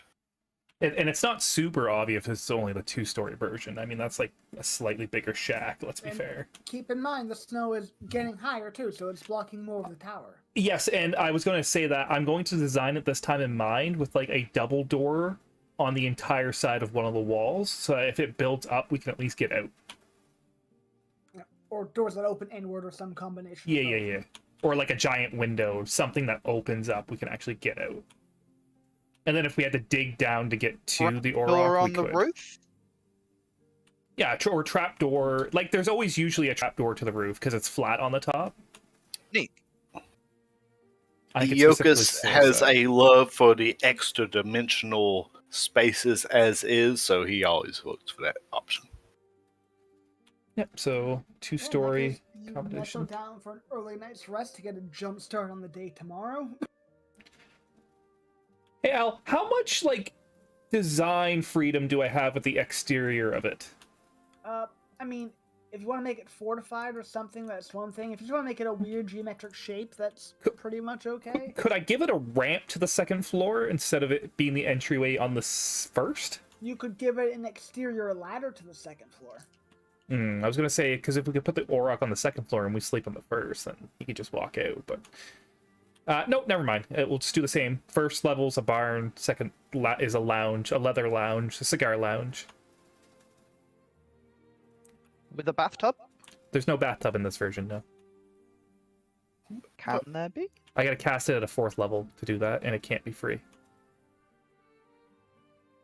That seems fair enough. We have our mount taken care of. Could we pull the entire carriage into it? Well, yeah, well, your makeshift cart is way smaller than your old carriage and not nearly as nice, so it'll fit inside the tower. Oh, so yeah, there we go. There you go. And I do have mulled wine for you all this evening, so. Yeah, so settle in for an early evening to get away from the snow. About 8 p.m. after you trudge off to the side of the road and get the tower in place. As the tower is finally being finished, ritually cast, most of your tracks have been covered by first snowfall. There's only a vague indent that looks like something moved through. Bobby's plow could have either been lifted up or even that would mostly faded in this time. There's only a rough divot in the snow to indicate someone went this way. Tower goes up, you all settle in for a nice long rest. 8 p.m. to midnight. Again, early start on the day, about 4 or 5 a.m. as you all come to. Feel free to click the long rest button. Night goes by uninterrupted.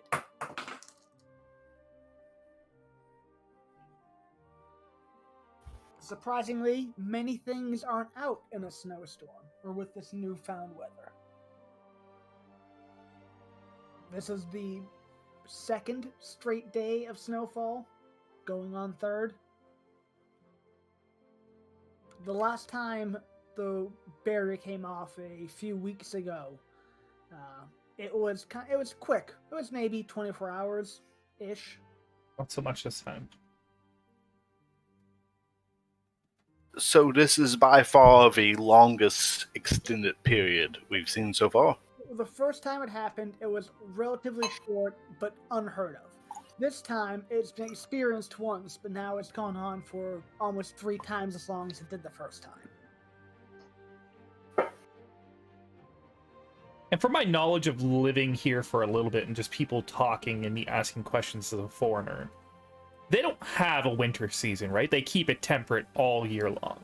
Yeah, areas have like manufactured snowfall, and like there's kind of like a little ecosystem that's magically curated and continued and like crafted. But most of the things that occur here are not natural in this area or this continent. Yeah.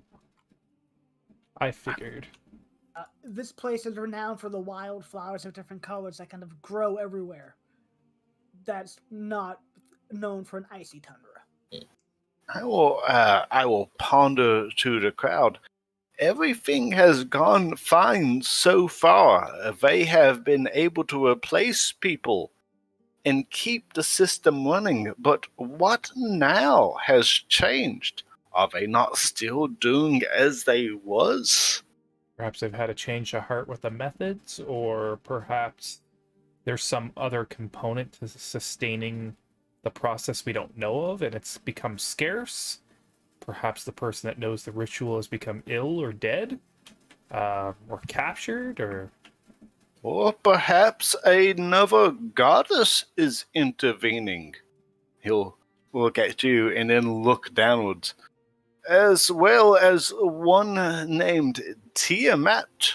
I was going to say, divine intervention is certainly a option. It wouldn't have been my deity, because this isn't really, she has no real connection to cold or suffering, but Tiamat certainly is about, tyranny and oppression, so it's not beyond the realm of possibility. But your deity would love to see this system fail, correct? My deity wants to see the yoke of oppression taken off of people, and she has the love of adventure. We help people that need help. He'll just ponder that and kind of give you a nod without an answer. In my studies, I found something interesting about Tiamat. Do you know that's just the name of one of the heads?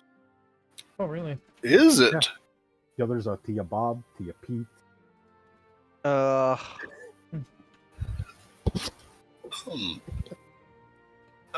Perhaps. The window opens near your corner of the fucking tower.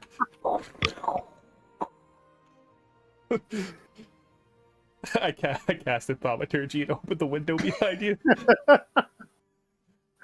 Oh, here, let me get that for you. My eye goes like yellow and I snap it shut. Sorry, you need to chill out with those jokes. Oh yes, the one joke I have said. Practice makes perfect. Anyway. It is a card that we have. Something that very few know. A cult of a foreign god here that must have some substance. And he'll look to Yorma that perhaps is in direct opposition of your own. I wouldn't say direct. Certainly opposing. How much do you know of divinity, Ilgus? There is always sides. If you're on this side or that side, that is your own. You might make a deal with this or that, but you are always on your own. It's more complicated than that when it comes to my mistress. You're aware of the Abyss, right? You have connections to that sort of power, correct? Yes, I do summon demons, therefore. So, my mistress, near the beginning of time, chose to get imprisoned in the Abyss instead of ascending the fields of the positive plane. She fights a non-ending battle against darkness and betrayal from the Abyss, with brave souls and silvered swords. She battles from directly within the heart of chaos.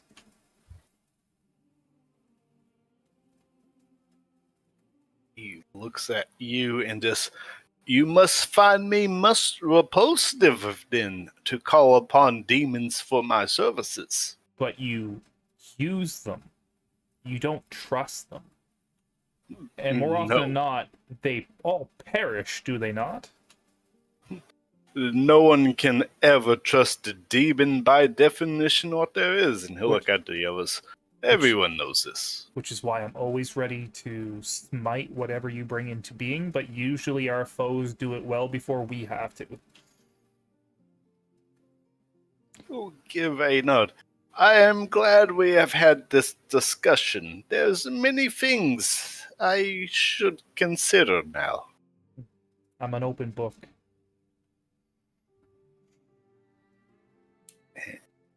And a night goes by comfortably in the tower. Everyone's So- growing a bit closer. So you all have like a red, you know, like those red leather chairs, like lounge chairs you've seen like in fancy libraries and stuff. You basically have that with a little footstool. That's like your bed for the night. Yeah. Just makes a little Indian position and goes into his meditative stance. I mean, I can't complain. I've slept on worse. Oh yeah, it's comfy. It's just very Well- cozy. In the lead up to bedtime, I will probably spend about a half an hour just asking some questions about Eilistraee and Almer's faith, and just learning a little bit more. Anything in particular, or just kind of generally? No, just generally learning a little more. You seem like Kopi is somewhat interested. I'll tell you the story about the one when she shot an arrow to defeat a big evil, but accidentally wounded her father in the meantime. And she never forgave herself for it, so she only relies on things that have true aim. She doesn't leave anything up to chance anymore. And early the next day, with this story still fresh in your mind and as you're all coming to, Eoch is about to leave his meditative state.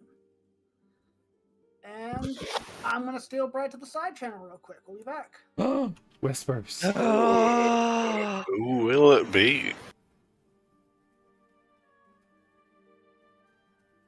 And we're all dead in our sleep as he casts Belgura in the middle of the tower.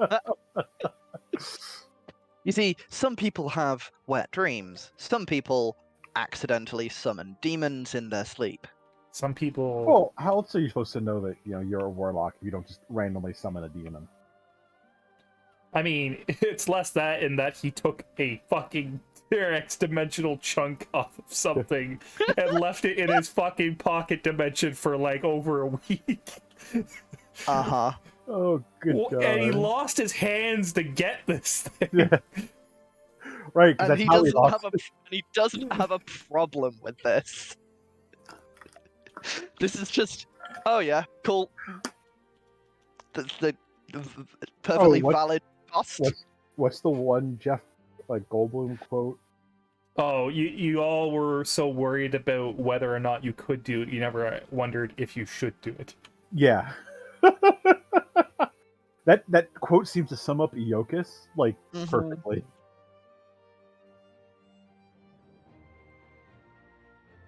Yeah, like he's the person that quotes about. Like he's the Jurassic Park guy. But Welcome to Jurassic Park. But no, also part of what I kind of was thinking to do with that demonic acid was try to make it so it doesn't corrode the metal. So Kopi could have it and apply it to their blade. Makes sense. I mean, it's probably just going to be alchemy rolls on how to figure out how to do it. Or have it in such a way where you could probably definitely do it in a projectile. Like you put a glass tube on the end of an arrowhead. Yeah. Or heck, you arguably could just make it a glass arrowhead. Yeah, I would say that would be the easiest way to utilize it as a weapon, or like a bullet, a acid bullet. Unfortunately, I'm not the type of artificer that makes guns. No, but we know someone that uses guns, so technically you could just make a bullet. Yeah. It's just a firework.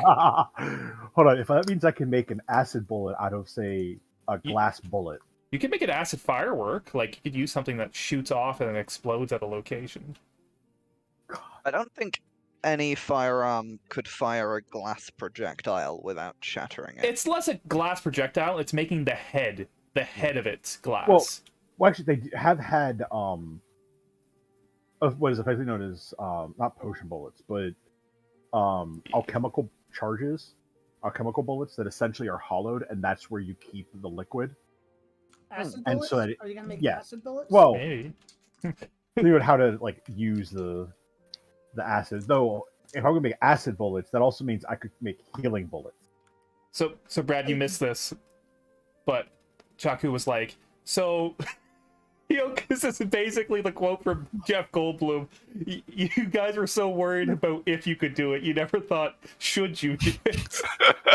And That's very true. That's very true. I now can't stop seeing like that Almer as being the only surviving member from the original is fucking Jeff Goldblum, and we're sitting in the carriage, and I'm now yelling, "Must keep running! Must keep running!"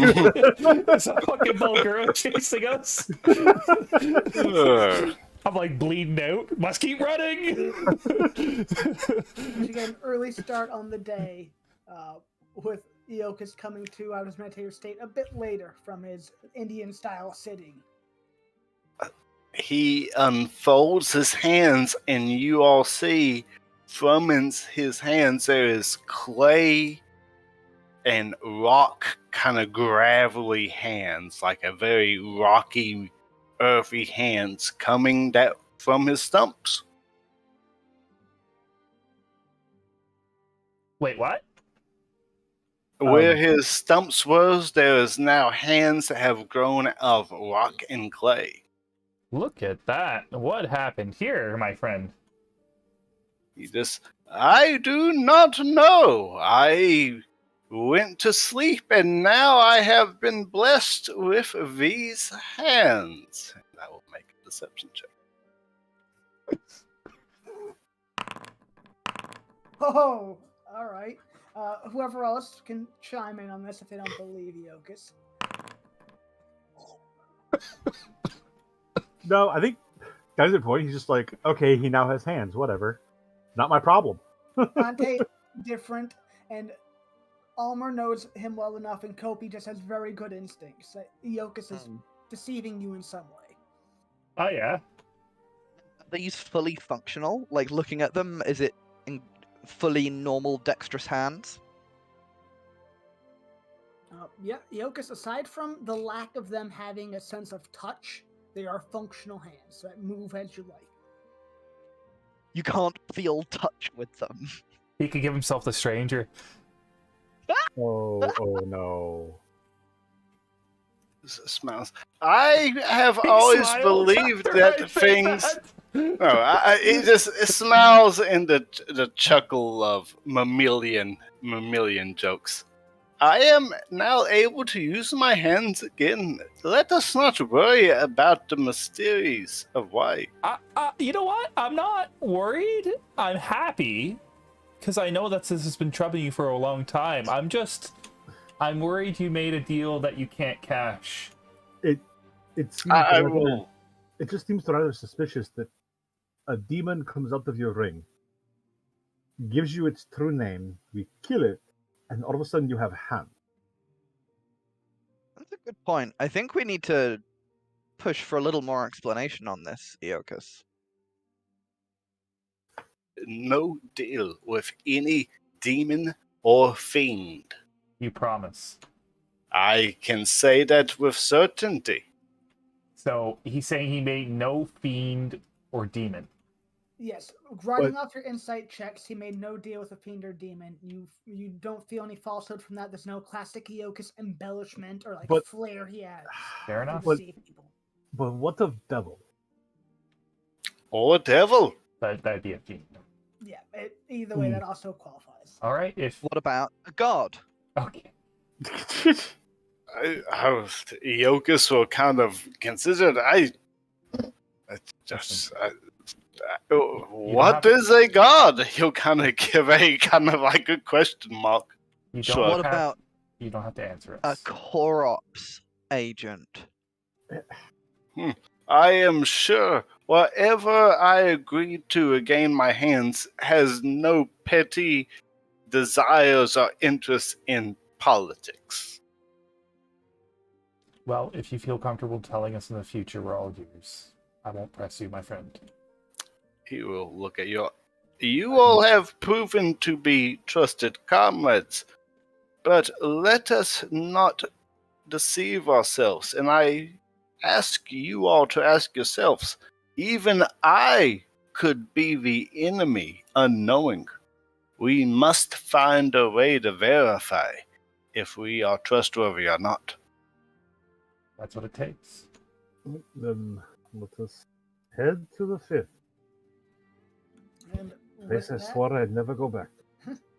you get your winter clothing on, get Bobby up and ready for the day, get your makeshift chariot fireplace sled mobile ready.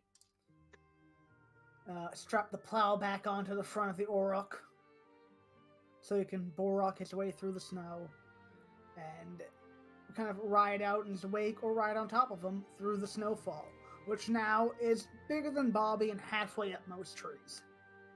Jesus Christ. As you get to the road, it's relatively clear, like something or someone has done their own pass of trying to get through. But it still is about 4 feet-ish high as you bring the Auroch through to clear out the rest to make it easy travel.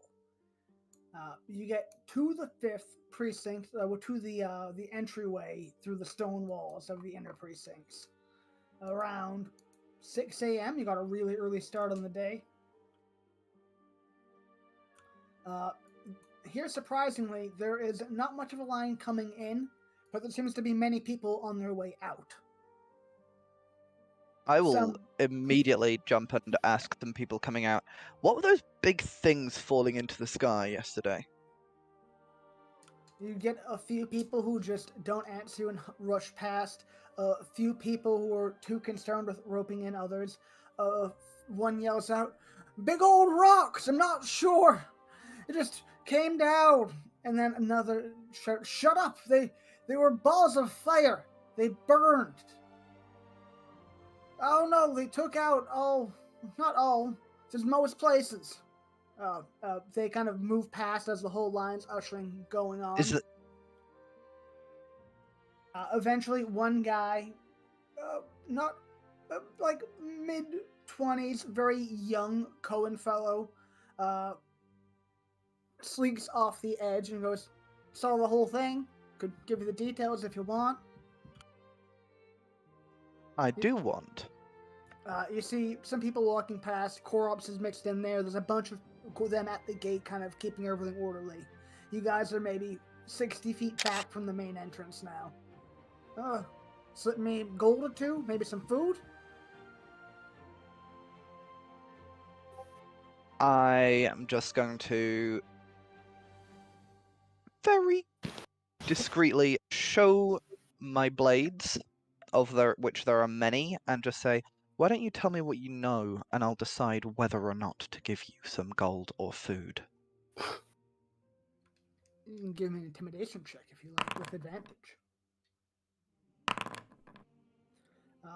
He looks, "Oh, yeah, no problem. I get it. Yeah." Moves away from you just a little bit instead of leaning in. Well, I lived outside town. One of them at least. Gully Way. And, a little nice place.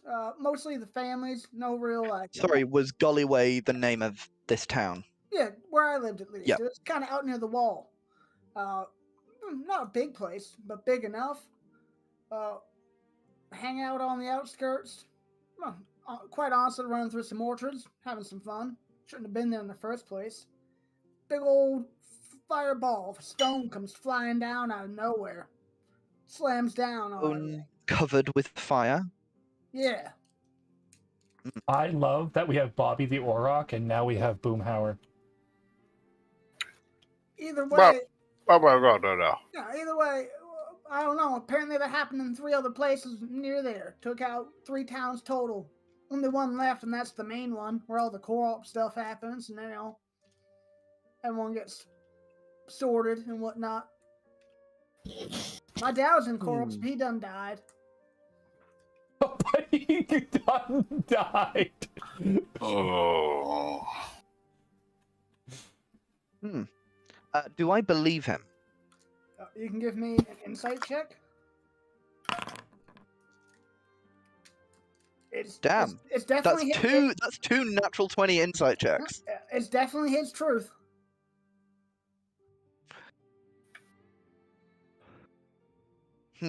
Okay. I will give him 2 gold. And I don't have any food on my inventory. I will give him my prayer charm of Eilistraee Son of a bitch. and tell him I'll tell him a slightly incorrect understanding of introduction to Eilistraee, and then send him on his way.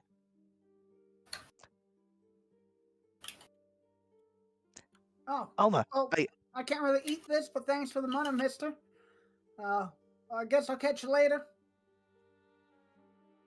And I'll turn to Almer and say, is that how you do it? That is not how you do it. Ah. There's a bit more to it. You guys, Okay, well, show me next time you do it again. Yeah, for sure. You guys can shuffle past some of the people coming out. Eventually, you get to the gateway. There's less guards on this side. They're kind of all concentrated on the exit flow of people, and on the other side of the fifth of people trying to come out. You actually see a bit of, not confusion, but surprise wash across their face, like, coming in? As one We corpse not? member Just passing through, I guess. Is that okay? We were heading to the 4th. should be fine. Situation is calmed down, but there's not much going on. If you're just passing through, stay close to the wall. What's the situation?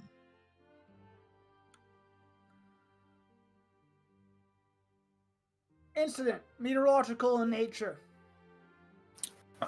I will approach forth and kind of pull back my cloak to show my guild's robes. And could you please expand on that? I am duty bound to record anything I hear.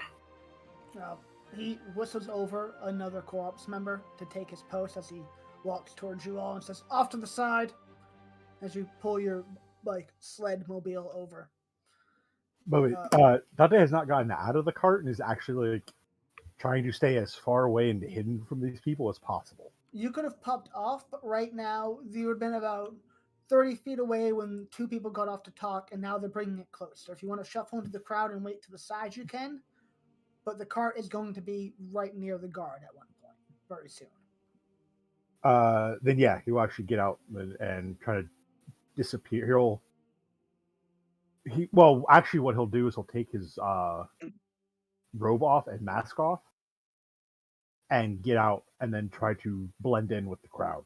Yeah, no check necessary. There's so many people and so much going on, you're able to easily blend in as you slide off the cart as they pull closer. He walks up talking to Eokus. You can see it's another Savra. And in the kind of scratching, clacking, sign language type communication Savras can do, it explains to you that, oh no, they're saying it was natural. Doesn't seem that way. Looks like someone took out 4 cities. Shit's crazy. Here's to the day. He'll look his shock on his face. Which cities? Gullyway, Newtown, Hullport. Oh shit! What's that other one? It's where I trained there for like 2 years. How do I not remember? Lorway. Lorway. There we go. Lorway. He'll know not to press too much. He just pats him on back. I back to your duties. Hope that we all come through this greatly. We will go. Heads back to his comrades. Yeah. As he's pulling away, he's like, "We'll have to do an inventory on you. You understand, but should be fine. Just have your things ready." Well, if you need me to give him my information, I am happy to do so. I will go through the customs. Gives you a nod and heads back to his little guard post with his buddy. He will Another go. side where you can see them start talking in your language. You will go to the party. It seems like there has been cities destroyed, and he will list the cities.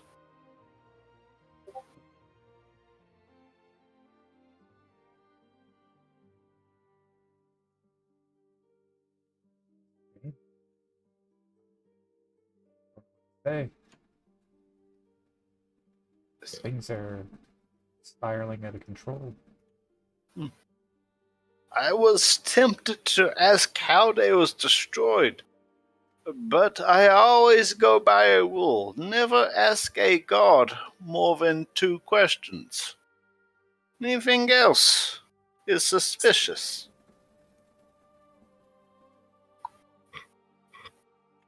I found that you can get away with 3 sometimes, but depends on the god. 3 sometimes, but cities destroyed. We will hear all we need in the tavern this fortnight. So getting through will be no problem. You'll just be asked for your names and your inventory of what you have, basically. They'll look through your things. If there's anything you want to hide or stash away, you can let me know. If you're going to try to avoid things or give false information, that'd be a whole other check entirely. Or if you want to falsify documents, you could take some time off to the side before crossing through. It's still very early, going on 7:30 now after you waited in line and talked for a while. Okay.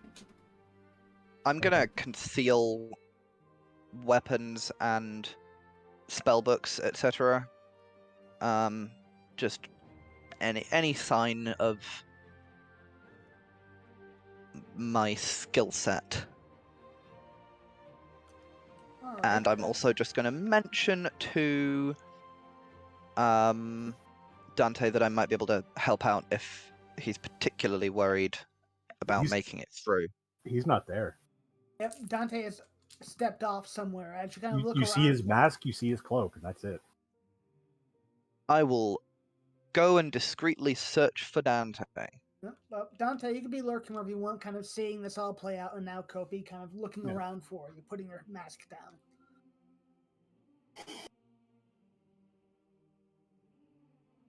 If you're not going to step out, Kopi, you can give me a perception check. Dante, you can give me a stealth check with advantage from the crowd.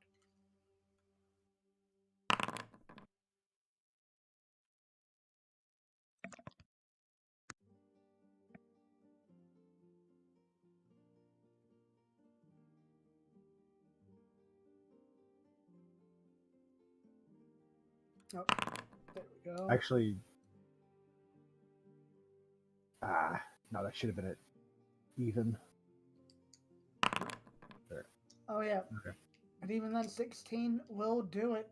Kopi, you don't see him. Dante, from where you're blended in and kind of sitting by some others and shuffling through, you can see Kopi looking for you and looking right past you. My intent was to move through the crowd to basically try to sneak through the guard area.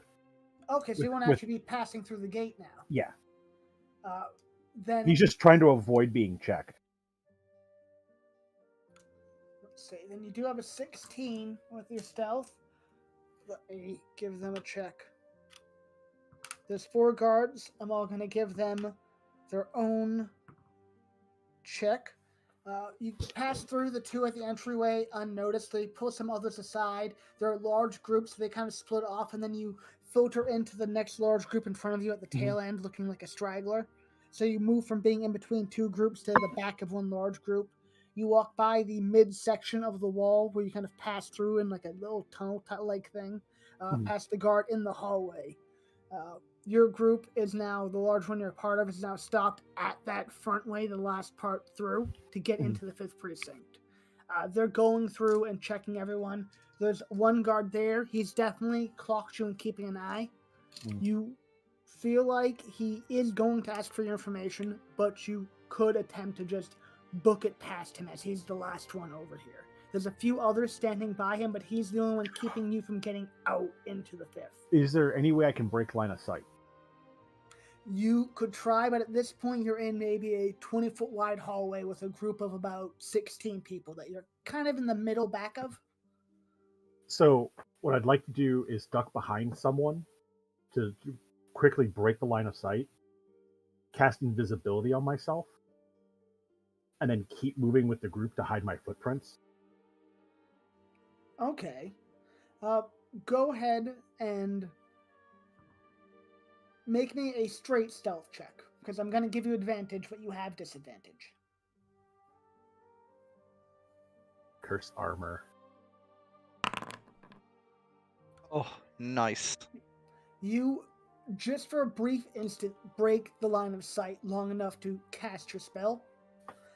Because a lot of the individuals with are Savra, so they're on the shorter side, or even some small folk, but there's a few dryads and a riftling or two that you can duck behind for a brief moment. You turn invisible. You can see the guard there keeping an eye on the group, but he doesn't notice you're gone. People keep moving and his count is getting messed up. Some of them are walking too far ahead. And you can stealth by with the group to the outside. Yep. Once I'm through the gate, I'm going to wait for my actual group to come and then hop back into the cart. Yeah, you can wait somewhere off the road into the 5th precinct. Many people are walking out. There's not too many coming in. You're behind one group. That group that was coming in seemed mostly like relief. Mhm. But yeah, you kind of hide in with these relief workers and then duck off to the side. The three of you, Kopi, you're the only one hiding anything, I believe. Yeah, I'm actually thinking some point when the guard that we spoke to, Yep. is he going to be part of the group that will check us? Basically, yeah, there's 4 guards. There's 2 in the front way, 1 in the hallway, and 1 on the way out. And they basically hold that strip of the hallway to get in and out. On the other side, in the 5th precinct, they have a scattering of people, but they're mostly on the other side helping the people who are funneling through into the southwest. Gotcha. So the way you have to go through, there's really just 4 guards you have to get by. One of whom I've already met. One of whom you've already met. Cool. I am going to...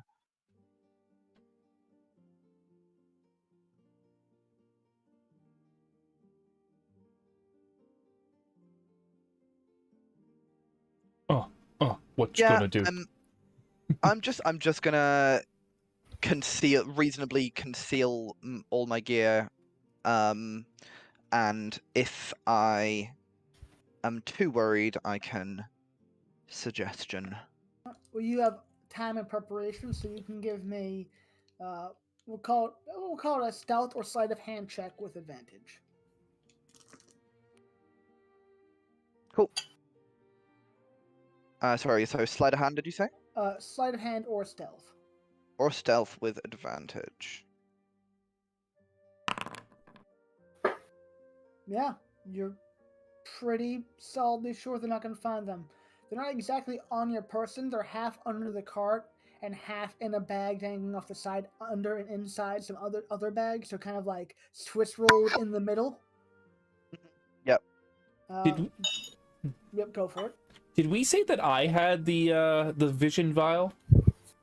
I believe you should. Believe you It should did, be yeah. on your character Okay. sheet. If it's not, add vision vial in safe. Can I put the vision vial in my painter supplies?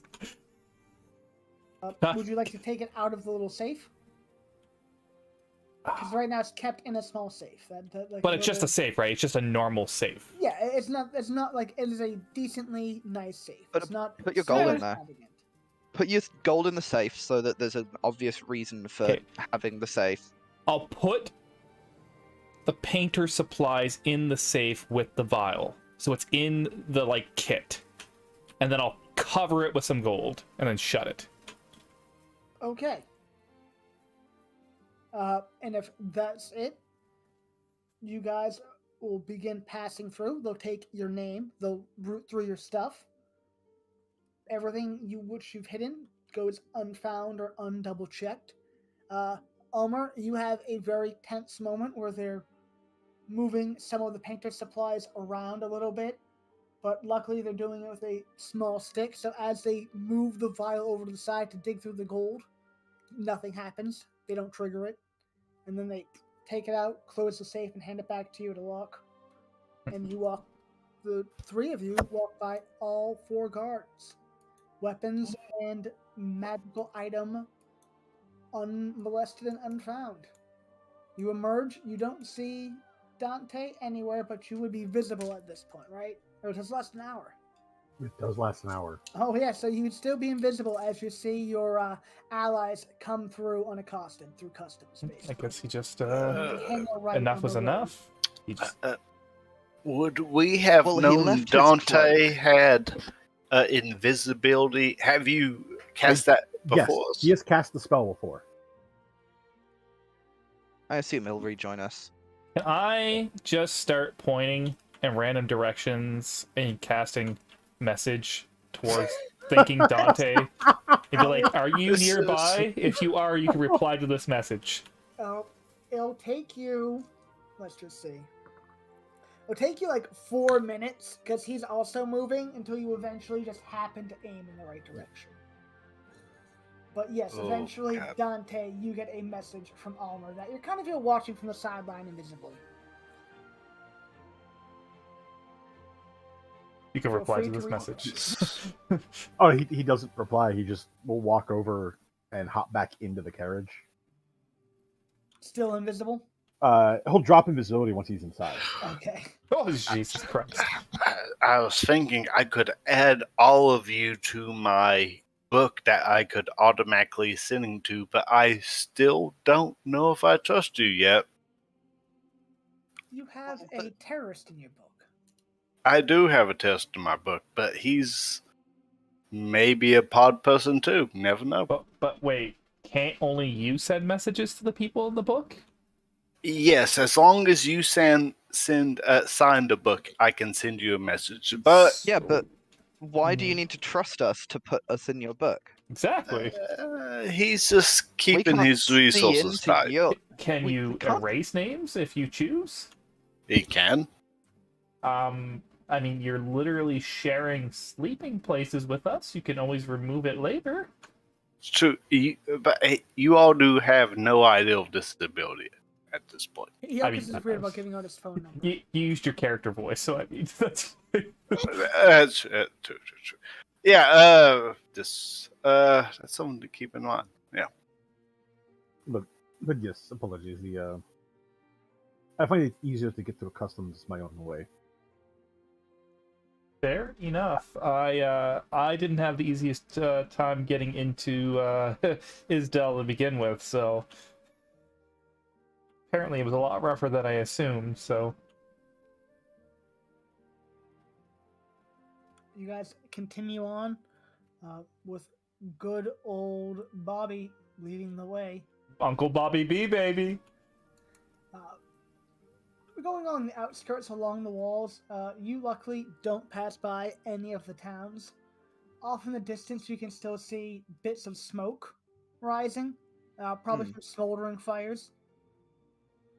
But you won't be passing any of those unless you'd like to veer off as you get to the passageway from the fifth to the fourth precinct. This one is jam-packed with people. With smoldering fires trying to go out. It'll take a lot longer to get through. It's about a 5-hour ride through the precinct along that road without veering off. Waiting in lines another 2 hours, and it's yet another border crossing. They won't be looking through your stuff as much, but they'll still take your name. And if you'd like to get through by other means, you'll have to do some shenanigans. I will join. I will, for the sake of ease, just to not risk it. I will suggest that I take the safe and turn invisible, holding the safe. I mean, I've got an idea. If I were to paint the outside of the vial, people wouldn't technically be touching it directly, would they? You're not entirely sure. I'm gonna try it. I'm gonna paint the entire vial black. Being very careful not to trigger it as I'm painting it. Give me a sleight of hand check. Is this perhaps a performance of the arts? Sure. Okay. You manage to, holding it by a chain, fix down to another point.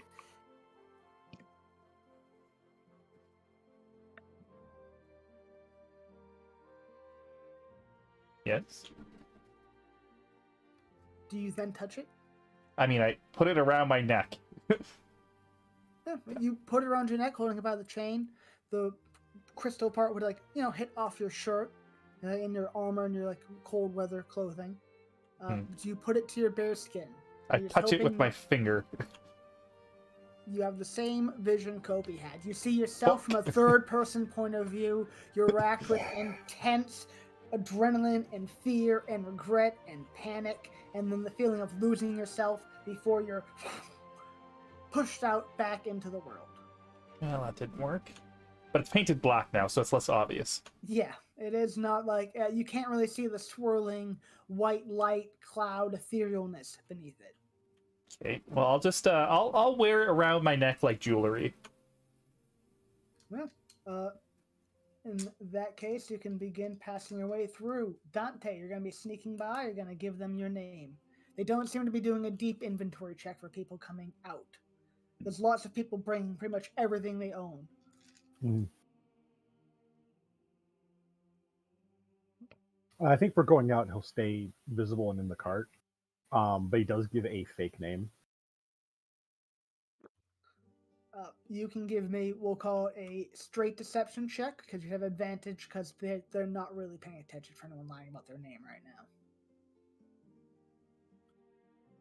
now. Likewise, would not have given real name. Advantage deception check, because you're not exhausted. Oh, sorry. That should be advantage. Damn. All right, Bob Stewart and Stuart Bobbert. The fake names you give seem to spark some curiosity from the guard. And as they're going to pull you aside, can both of you just roll me another D20, straight D20? I will still roll your D20, but as soon as it gets any further inspection, I'm just gonna cast suggestion to end it. That's my straight D20. Oh. Unfortunately, there seems to be something happening at the end of the line that distracts a few of the guards, but the one in front of you stays put, and then you can drop suggestion on them. Yep. I'm just gonna say, yeah, Stuart Bob, and this is Bob Stewart, and we're from such and such a town, and that's all you need to know. All right. And it is only verbal. Yep, and it's a DC and 15? DC 14. 14. DC 14. Lucky for you, he has a D20 plus 1. He's a standard corpse guard. I think I have one of the sheets ready for him, actually.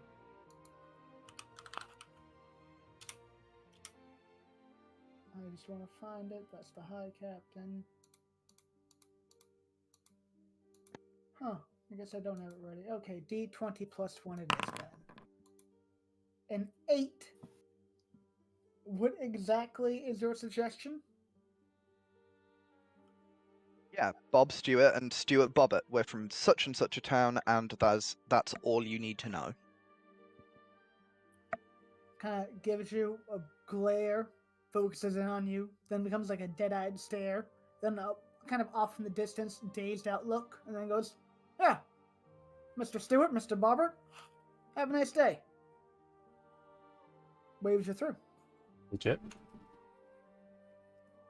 And in about 8 hours, he may again believe that there's something weird about those names. I imagine he wakes up in the middle of the night and goes, Wait a minute. huh. Those were weird names. I should have stopped those guys. Yeah, but I didn't. Fuck, I hope no one finds out. I need my job. Yeah. No, I say this after we clear the checkpoint in a and coming decent through way. the fourth. It's like, I think the last time I was here, I gave the name Bob Stewart. Well, okay, next time try and use a new name. Yeah, like Ron Stewart. You need to remember all the names you give out. I keep them at the end of every day. I have a notebook where I make notes about the things that I should or shouldn't say in the future, so that I will never do something like that. I spent most of my time in Ogden. I only came here once. What do you expect? Let me inform you, my friends, that physical descriptions of suspected criminals is a large file that comes into the archives. I'm not going to be wearing what I'm wearing now when I go to the archives. Oh, I just saying, as we say in the archives, if someone takes a shit, we know it. They say that? We say it many a times. All right. Heading into the fourth with a good glimpse of how the archives tend to work. Culver is where Eokus lives. It's a nice little suburban town filled with mainly archivists and their, pseudo families of plants and rocks and bug collections. You guys, however, going to Quildenberg, which is luckily nearby, right near Isdell proper in the big glass dome. The street sign, with a little, in the fifth, most of those little street light warning system things had been broken or come down. But in the fourth, they're all in place. Right now, they're just giving a vague weather warning every hour and a half. Most of it's muffled because they're buried under snow. But you hear the please stay inside.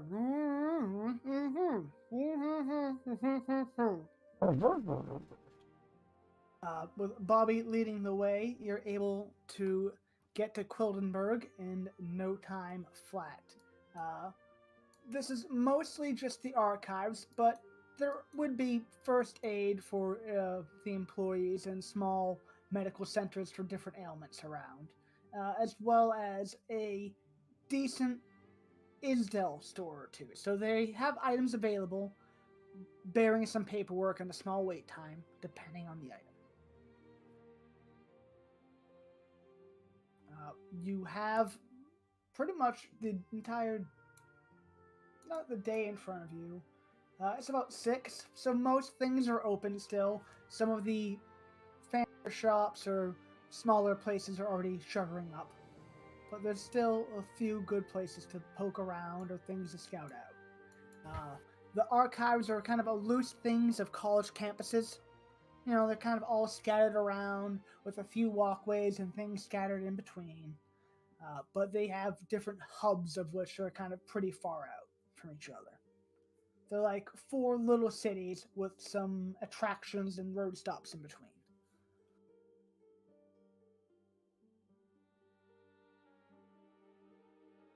I would say, could we take a 5-minute break? My dog has to go out super bad.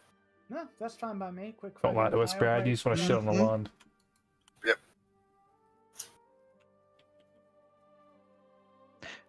You're back then. What did you say, Ryan? I heard you just want to show him Milan No, I or said Mulan. don't lie to us, Brad. You just want to shit on the lawn. Oh,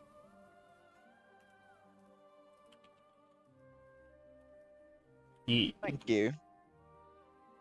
You're welcome for My that. ears are apparently not working super well. No, I was talking about Mulan Szechuan chicken sauce. I'm sure a dog would eat that. No, I've just been watching a lot of Rick and Morty, and there's literally a whole episode about the Szechuan McNugget sauce. Fucking riot, basically. Oh, Yeah. yeah. Like, there's people out there that when that actually came out again, were charging like $10 a nugget to get one dip in the sauce. What? Yeah, it became a whole Yeah. stupid thing. No, like that legit is what was happening. Time for some like, people would rearm sit and in redeploy. McDonald's, like with the box of chicken nuggets open and a bunch of the sauces open, and be like, "Yeah, for $10, you can dip a chicken. You can have a chicken nugget and dip it in the sauce." That's insane. That's how good the Szechuan chicken sauce was. And the thing is, people were paying it, from what I heard. That's insane.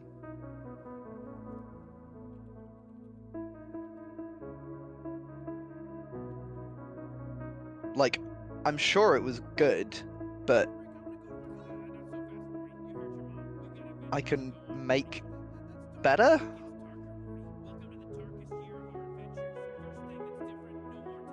I mean, not many people know how to. Made him and the government go away.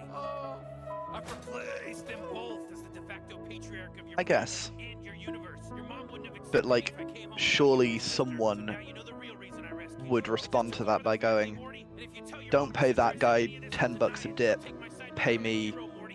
Now you're gonna have to $5 a jar Welcome to the scalper for crisis. this." I mean, you're literally paying for a chicken nugget aftermarket. Yeah. Sorry, guys. She's been whining there for a little bit. She needed that. You're all good. You guys like my Jeff Goldblum Almer? I did. That was pretty good. That was a very easy edit, so it's just like, yeah, let's add that.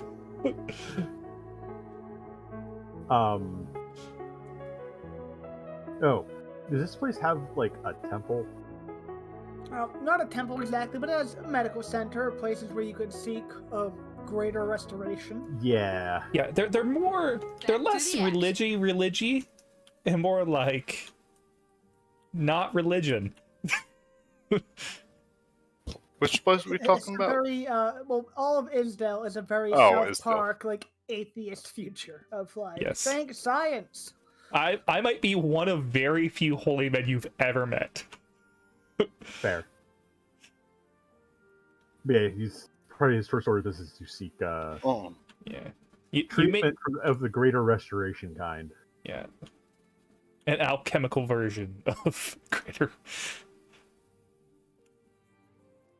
Yeah, I don't even know if you would fully believe I have magic. I might just be like a fake wizard that's just like, I'm pretty sure all religious people are basically warlocks, because warlocks are known about like getting your power from a thing, and that's all religious people tend to talk about is how I get my power from this thing over here.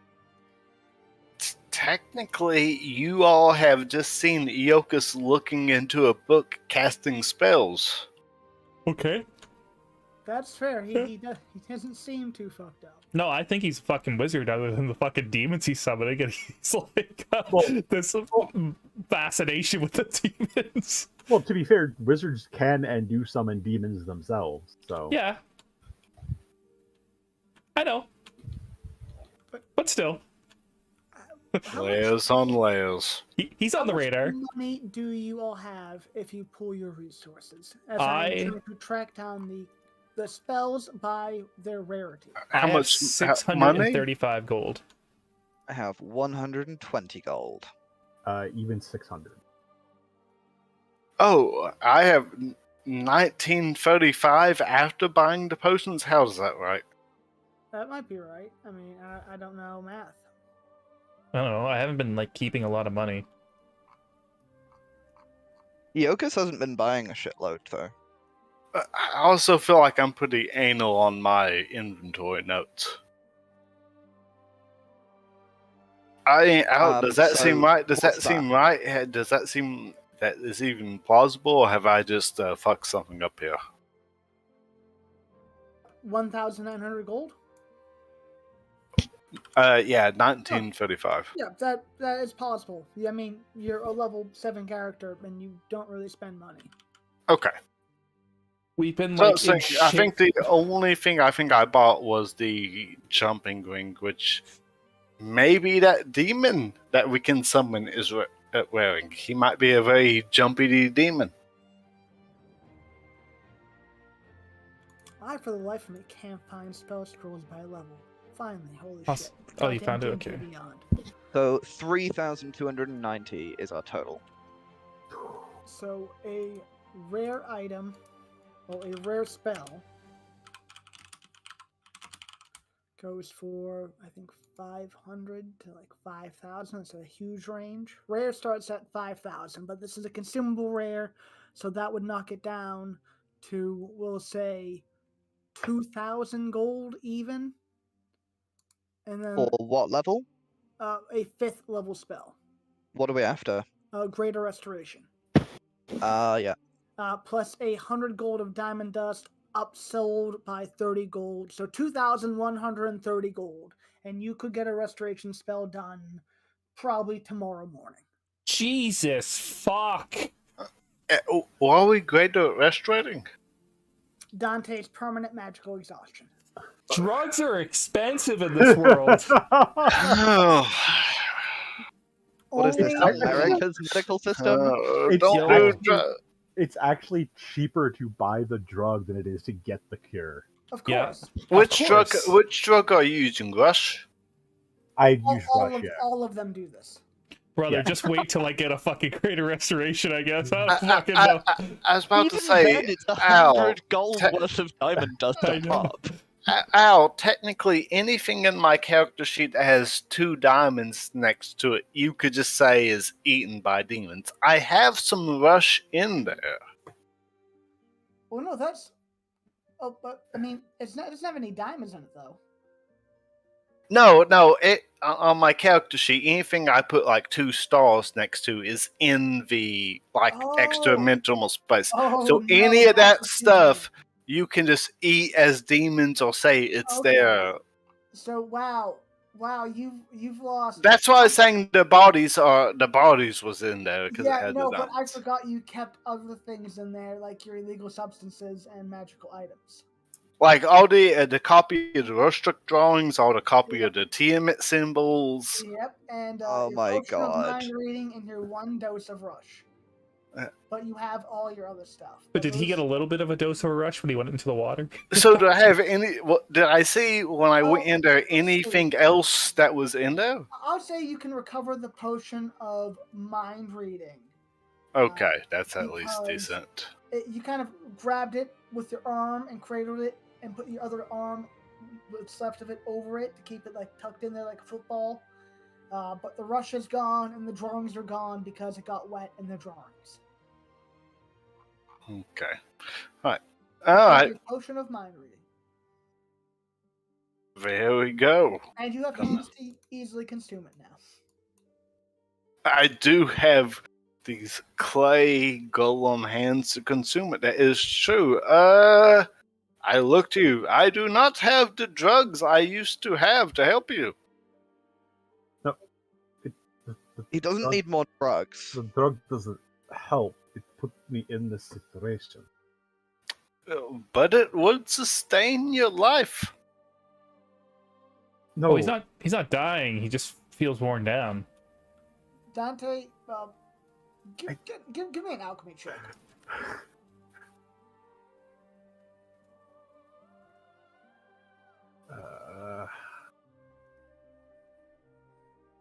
He just needs what's it when you have like the thing that wakes you up from being drunk? You need the hair of the dog. Yeah.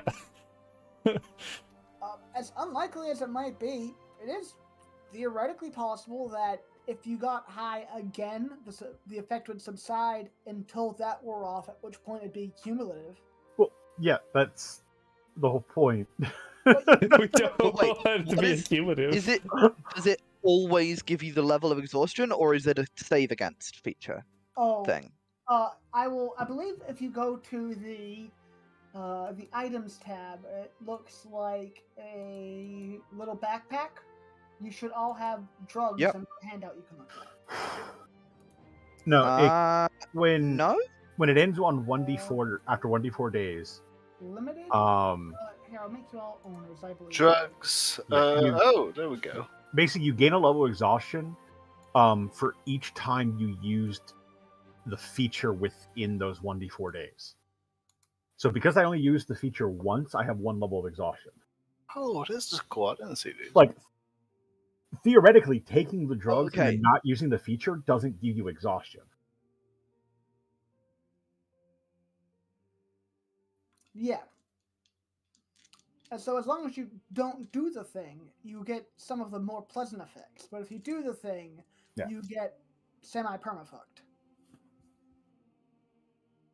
But Yeah. the cost of these services and the spell and the upsell and diamonds and the Hang on. components you need, it'd be 2,130 gold. What if you never let it wear off? Yeah. What if? I mean, theoretically that's possible, but you wouldn't know how long the feeling would last. You'd have to time it or maybe But- pop off every day or two if you're feeling. Yeah. But if you was the drug lord high-end cartel leader, you could have a life's worth of any drug you want. Let's be fair, guys. This sounds like a really, really expensive cure over time. So why don't we just get this man cured? And he owes us the money later. Is that fair? We all chip in, get you the cure, you pay us back? I don't really have a lot to chip in. I feel like this is mostly your two's decision. Well, exactly. You said 2,500 gold, Al? 2,130. 2,000 for the spell, 100 for the Okay. diamonds, 30 for an upsell. Okay, and how much do you have right now, Dante? Dante has 600. 600. So let's say 500. Let's say I put in 500. There's still 1130 left. Do you have 1130, Brad? 1130. I have 1935 as we stand before. 1935? Yeah. Yes. Okay. I can put in. There's no point in Uh, putting it if he can cover it. It's just easier to track. Oh, It's Fair up to you, enough. though. Oh, let me take that silver on. Oh, I didn't cap the silver and copper, but I'm sure that's nothing. Okay. to it. Irrelevant, really. Yeah. So the whole thing goes down to, Brad, do you want to lend this man 1,130 gold? For what game? Greater Restoration. He will not have disadvantage on shit anymore. Oh, yeah, he will gladly, yes, take this gold. Okay. Our advantage will be for profitable gains in the future. So you should have 100 gold left. I'll have 100 and some, and then he reduces the 1130, and then you owe us 500. so do Or him. 19 whatever minus 1130, and that's how much gold Brad has. What do you have? 1950? Yeah, 1935. 1935. 1935, yes. 1935. It's 835 left. 835, yeah, he just... I know that you have great skills, my friend. This is an investment to a prosperous future. And I hope you've learned that drugs are never the answer. The Well, clerk will take I half mean- up front and schedule it for the next day. That's 8 a.m. It's 6 p.m. now, so you have a little, well, probably Oh. 7. I'm gonna make this fucking tower right beside this fucking clinic. I mean, okay, after we clear and we're kind of by ourselves, he'll speak. This is, actually what this just means is, I need to make a note of what I have and just, sell it to these archivists who just, want a little pick me up. Oh boy. Eocus will pull you to a side and just whisper, "There is many things people will pay for. Experiment and profit. That is what I say to those of your type." That was the plan. I feel we will make good business partners, my friend. I mean, the problem is I still need to make the product. I know how to make it. I just don't have the supplies to make it. We still have an entire government to overthrow and pod people to suppress. Everything in its time. He'll give a suspicious look to the other two. If they aren't one of them, yes. I think out loud. I wonder what would happen if he gave drugs to a Ruxstrand.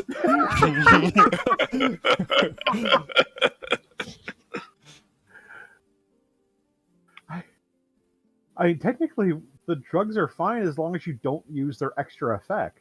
Yeah, but like, would it bring some of their old self back?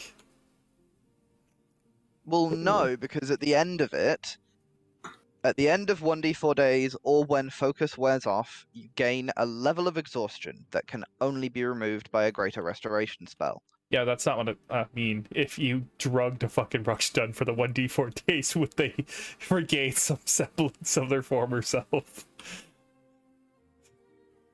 Will the right. drugs So trigger like but you do auto right, get so you one get- level. Okay. Yeah. Yeah.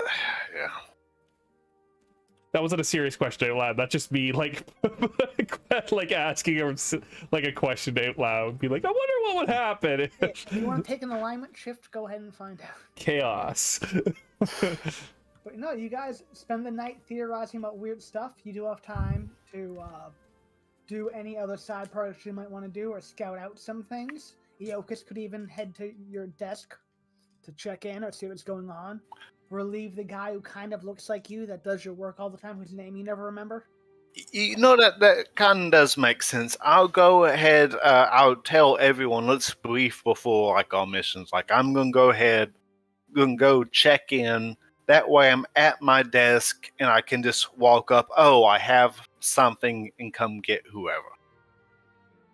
I'm going to speak to Eocus quickly and say, we're still looking to try and copy spells, right? I suppose our objective is. If you were to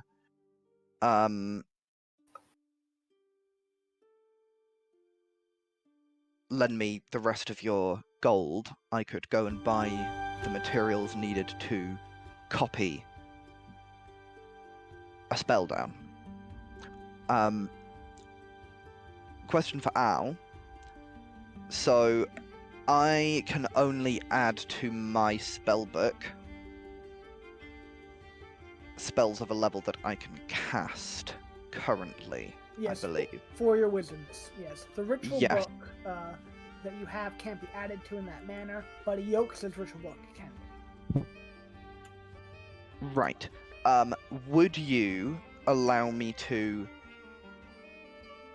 write a copy of a spell that I can't currently cast not in my book? It'll take, it'll take a counter spell like check, but you could do it. Yeah, so like I could copy it. I can't use it yet, but once I'm at a level enough, I could then again add this to my book, sort of thing. You can take a notated version of how to do a higher level spell that you can then recode or reconstruct to put in your spell. Yeah. Cool. In which case I will.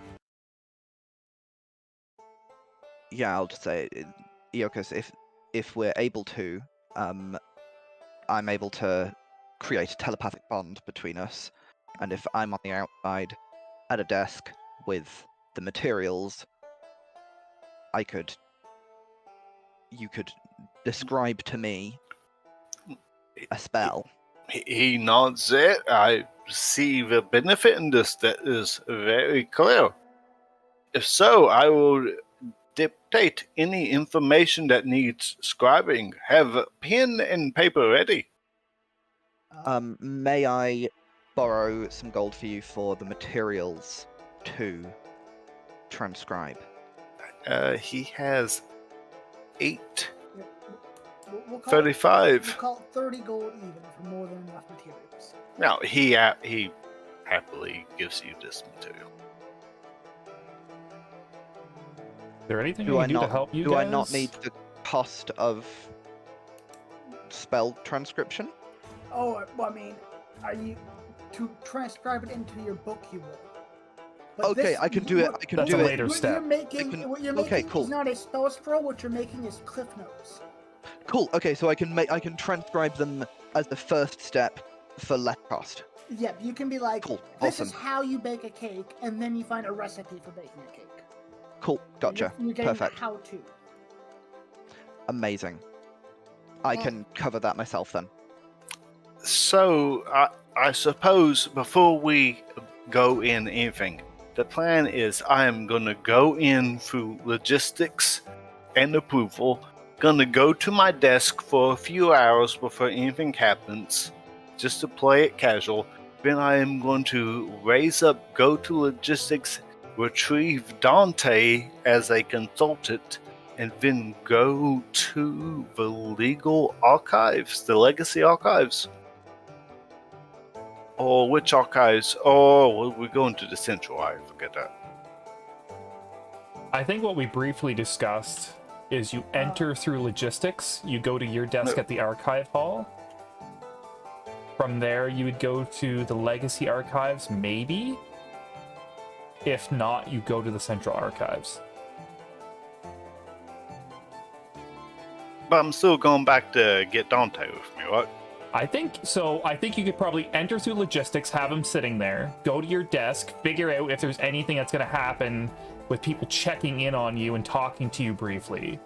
Return from, I'm going to just call it the numbers, return from 2 back to 1, grab him, you leave me and Kopi at 1, return the 2. Now that you have help, you go about doing what you need to do and finding what you want to find, and then work your way through 2, 3, 4, 5, depending on how risky you feel it is as you go.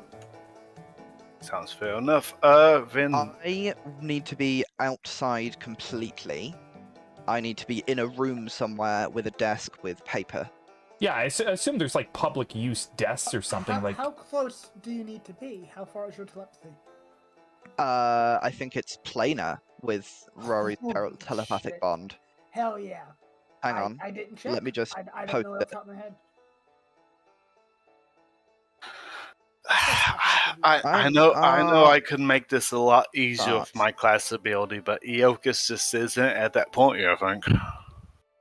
I need to change the cost or make this at will.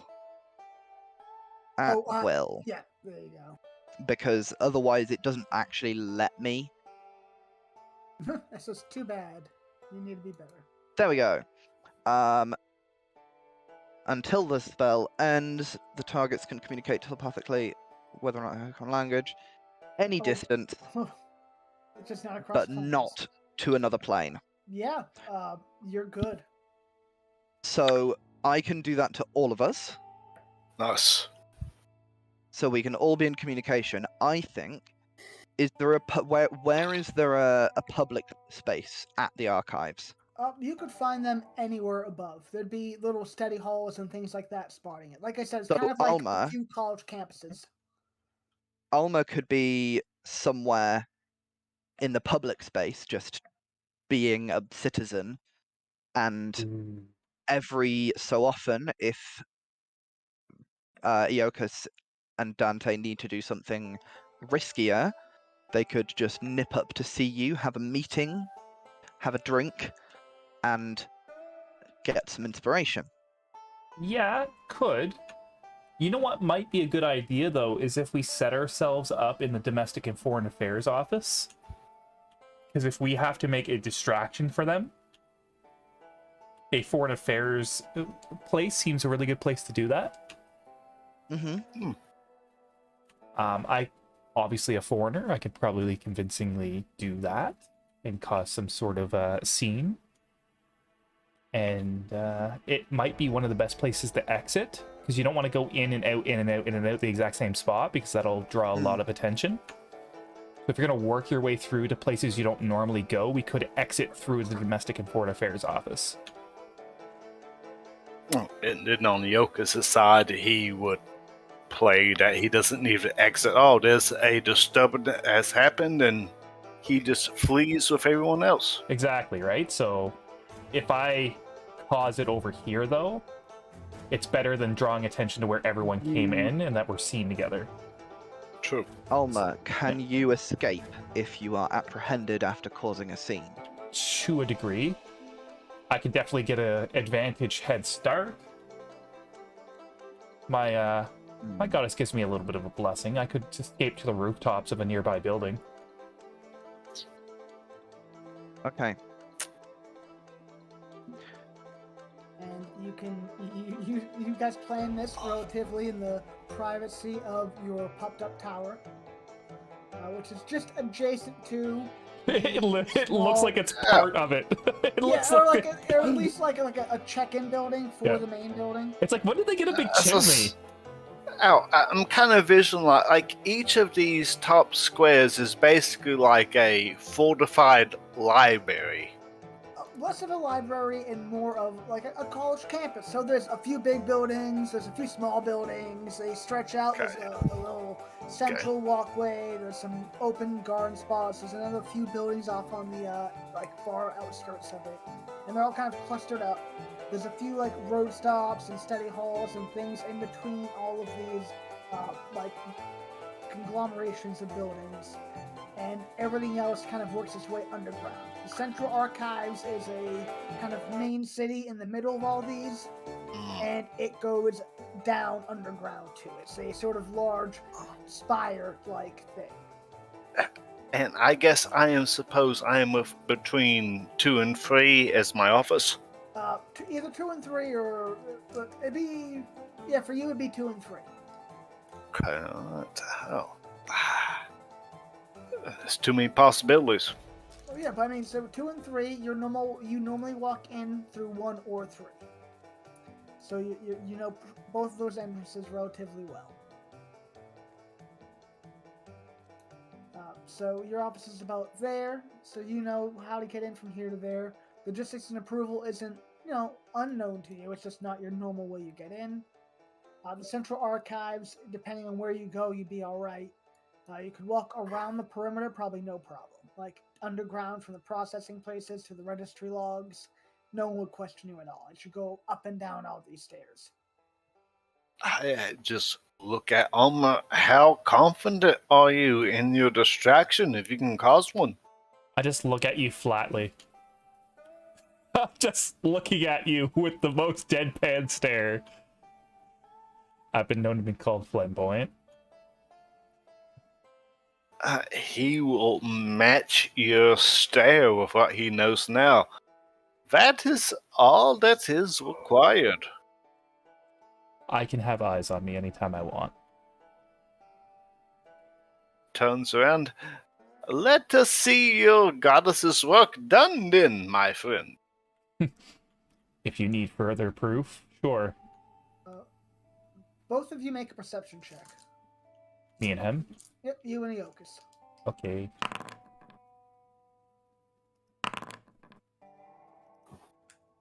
Almer, just barely, as you kind of like shake hands or like somehow like gesture with the Iokas, you notice just a little bit of his hand, like the dirt kind of falls off when he says, "Let your goddess's will be done."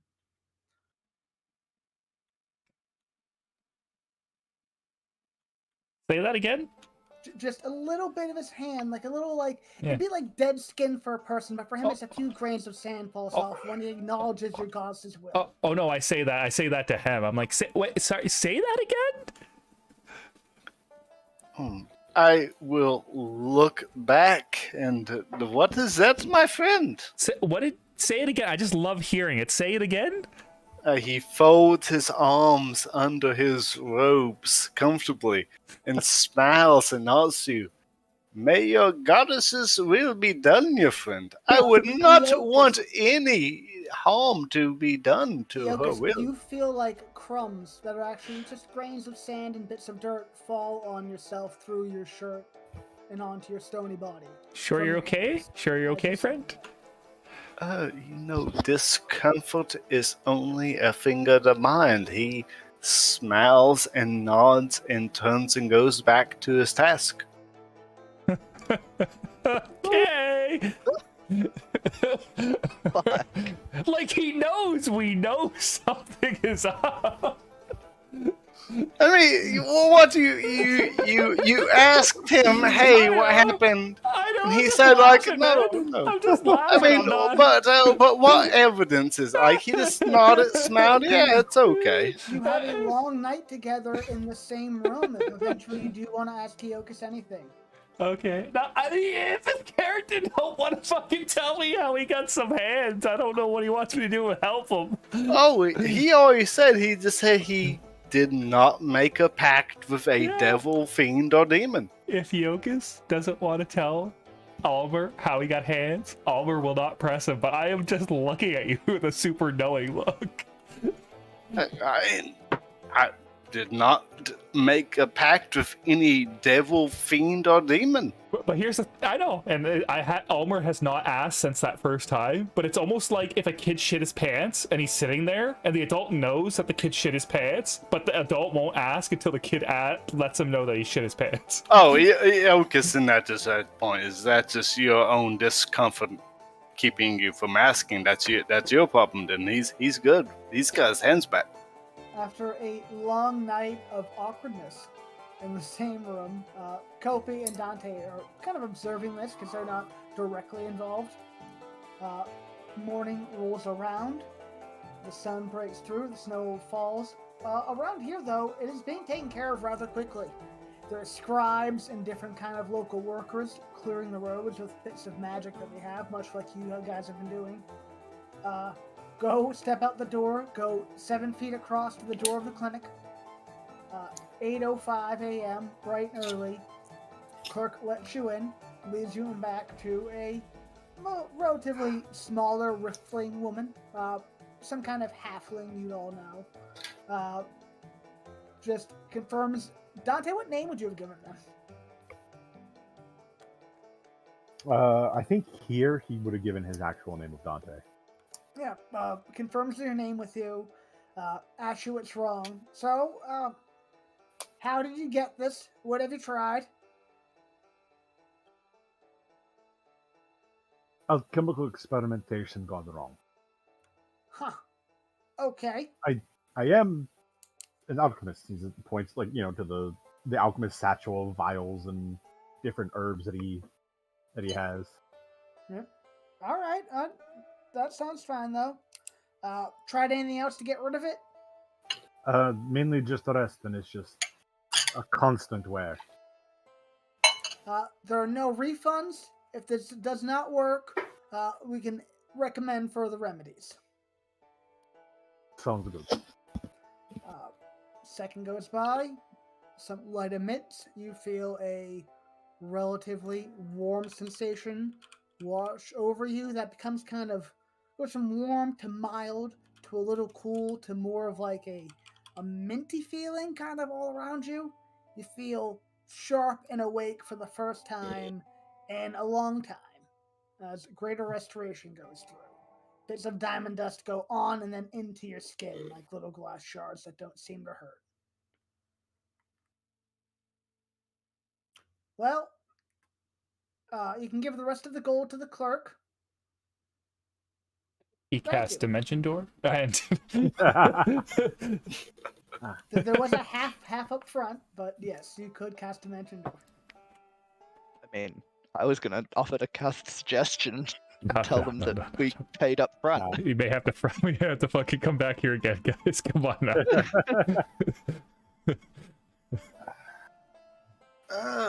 much fucking money. After we get It's all out of money. the after we get out of the Al, cell, Al, do I feel like if I approached and I showed my authority of office that they might give him some leniency, or would that just be out of question? Make me a history check, Eokus.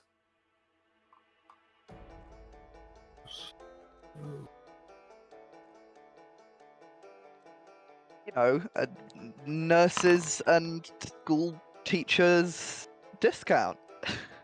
You get a 5% discount at all state-run locations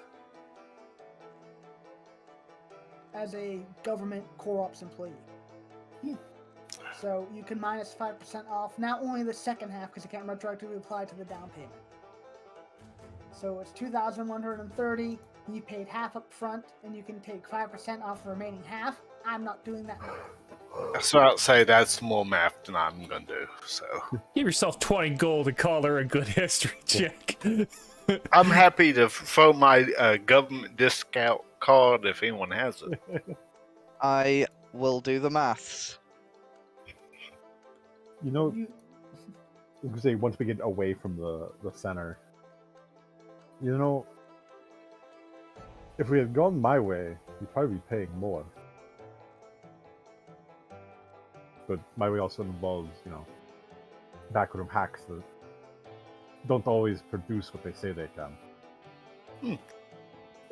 The enjoyment of government, my friend, is that money always greases the way. Have enough, I think that's... and you don't have to worry about the rest.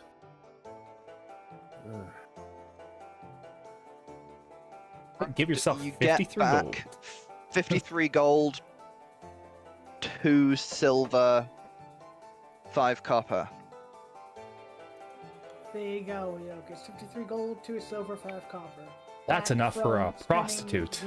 The 1,000 something you spent. So when you're a government employee, for every greater restoration, you get a free prostitute. Oh, I guess. So More I importantly, 1 potion of healing? I grease the bureaucracy wheels for that amount, and I feel dirty but satisfied at the same time. If there's any other last minute things or plans you want to make for your heist, now would be the time, or things you want to grab. There are Has items anybody got around. notes on our plan? You want me to type it? I don't I know. feel like it's- Will somebody remember? 'Cause I don't trust myself to remember in 2 weeks. It's as much as a plan as we're going in through point 1. We're going to the central archives and hoping we find some things. What are the 2 things you're looking for in there, Brad? We are looking for the list of level 3 dissidents, as well as augury scrolls, which is probably in the And arcane potentially registry. many other spells. But that is the level of spells we could cast, right? We Yeah, can't but I cast for want to level. I want to make notes on some other spells if we can. Eokus That's would fine. obviously make a copy of any list, but that is the only one he could cast, right? Is augury. You guys have a rough game plan. If you want to make bullet points anywhere, feel free to. You can I'm already leave the doing it. map marked. But yeah, that's like we are entering at 1. We will go to my office to make appearance's sake, and then I guess Al, I didn't ask us before. Where do I really think the information for the distance list would be kept? Would it be in central, or would they keep it in domestics? For people undergoing reformation, you think that'd be it's probably in the registry logs, because that's smack dab in between the arcane registry and domestic and foreign affairs. So that'd probably be the quickest place you'd find like a recent list. If you're looking for a master list, that'd probably be down in the central archives or be currently being processed. But So there'd be a as of last year master list in the central archives of everyone who's ever gone reformation. there'd be a 5-year list of people who have gone reformation in the registry logs. I look at the party. It is very easy for us to infiltrate, to get into the legacy and whatever approval we need. But if we go further into the central and the domestic affairs, we will face layers of security. And we must ask ourselves, how much should we reveal of our plans to gain that information? That's really this is Aeocus arc, man. That's gonna be you. It's gonna be how well you know them, how you think they'll react, your working relationship with a particular person, if any. He looks at you. Until I know if the Grand Archivist is one of them or one of us, I will be honest, I know nothing. It's still your home turf. I don't shit on another man's lawn. He'll nod. I suppose this is what they say to roll the dice. And with that, plans ready to be sprung. Supplies are gotten. Eocus has hands. Dante's no longer exhausted. Almer still has some stuff he's going through. But Oh yeah, I'm fucked up upstairs. Like, You're just burying yourself in your work. yes, It's it's totally healthy exactly coping what I'm mechanism. doing. Totally healthy coping mechanism. Nothing wrong at all. So, Yeah. 2 weeks on the 18th, the heist as it is will happen, and we'll delve into the archives with just Dante and Eocus. Oh boy. Almer and Copy will be in the public spaces. I have it noted as Almer, look out in quotations, Copy, guy in chair, Eocus and Dante, inside men. Yes. Importantly, Rari's telepathic bond on the whole group. Yep, you have comms. Yeah. Permanent comms. I'm the guy in the janitor's outfit mopping the floor. There we go. And I'm the guy waiting to make the copy of the stuff. You're the guy leaning by the payphone on a really long call. Dante, Yeah. we got big brain. We got big brain here. Yeah. Brad also- and I mean, Chatu I are mean- George Clooney and Brad Pitt. I mean, it's literally the easiest, like, oh, he's an alchemy specialist, and you have the knowledge, you can just... Yeah. I can Well- also forge documents very effectively, and I can create illusory documents, so if you need anything like that, you can come to me. Yeah. And if you need increased foot speed or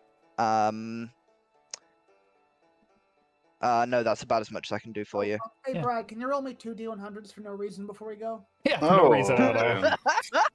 Yeah, and if you need I people mean- impaled or melted, you come see me. Okay. See, that looks like maybe 2 high numbers, but I think you're good. That is... If you need to That's breathe a underwater, 6277. I don't have to breathe at all. If you need water, I can give you some water. I will. You know what? It's Oh, a ritual. no, don't worry, It just guys. takes an extra 10 minutes. Actually, I will also cast water breathing on Dante just in case. actually, legit, can one of you not Brad, can you not cast detect magic? Oh, I mean, I can. But can Brad? can I? Oh, you're a warlock. I don't know what you have. Yeah, Spells in can... a ritual book you can cast as a ritual. Can I?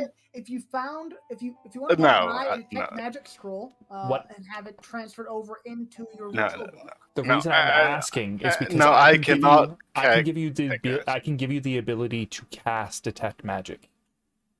I can give you the ability to cast any of my first level spells Once. once. Wait, through what method? I have a ceremony spell that can give you, for a monetary cost, one of my first level spells to cast a day.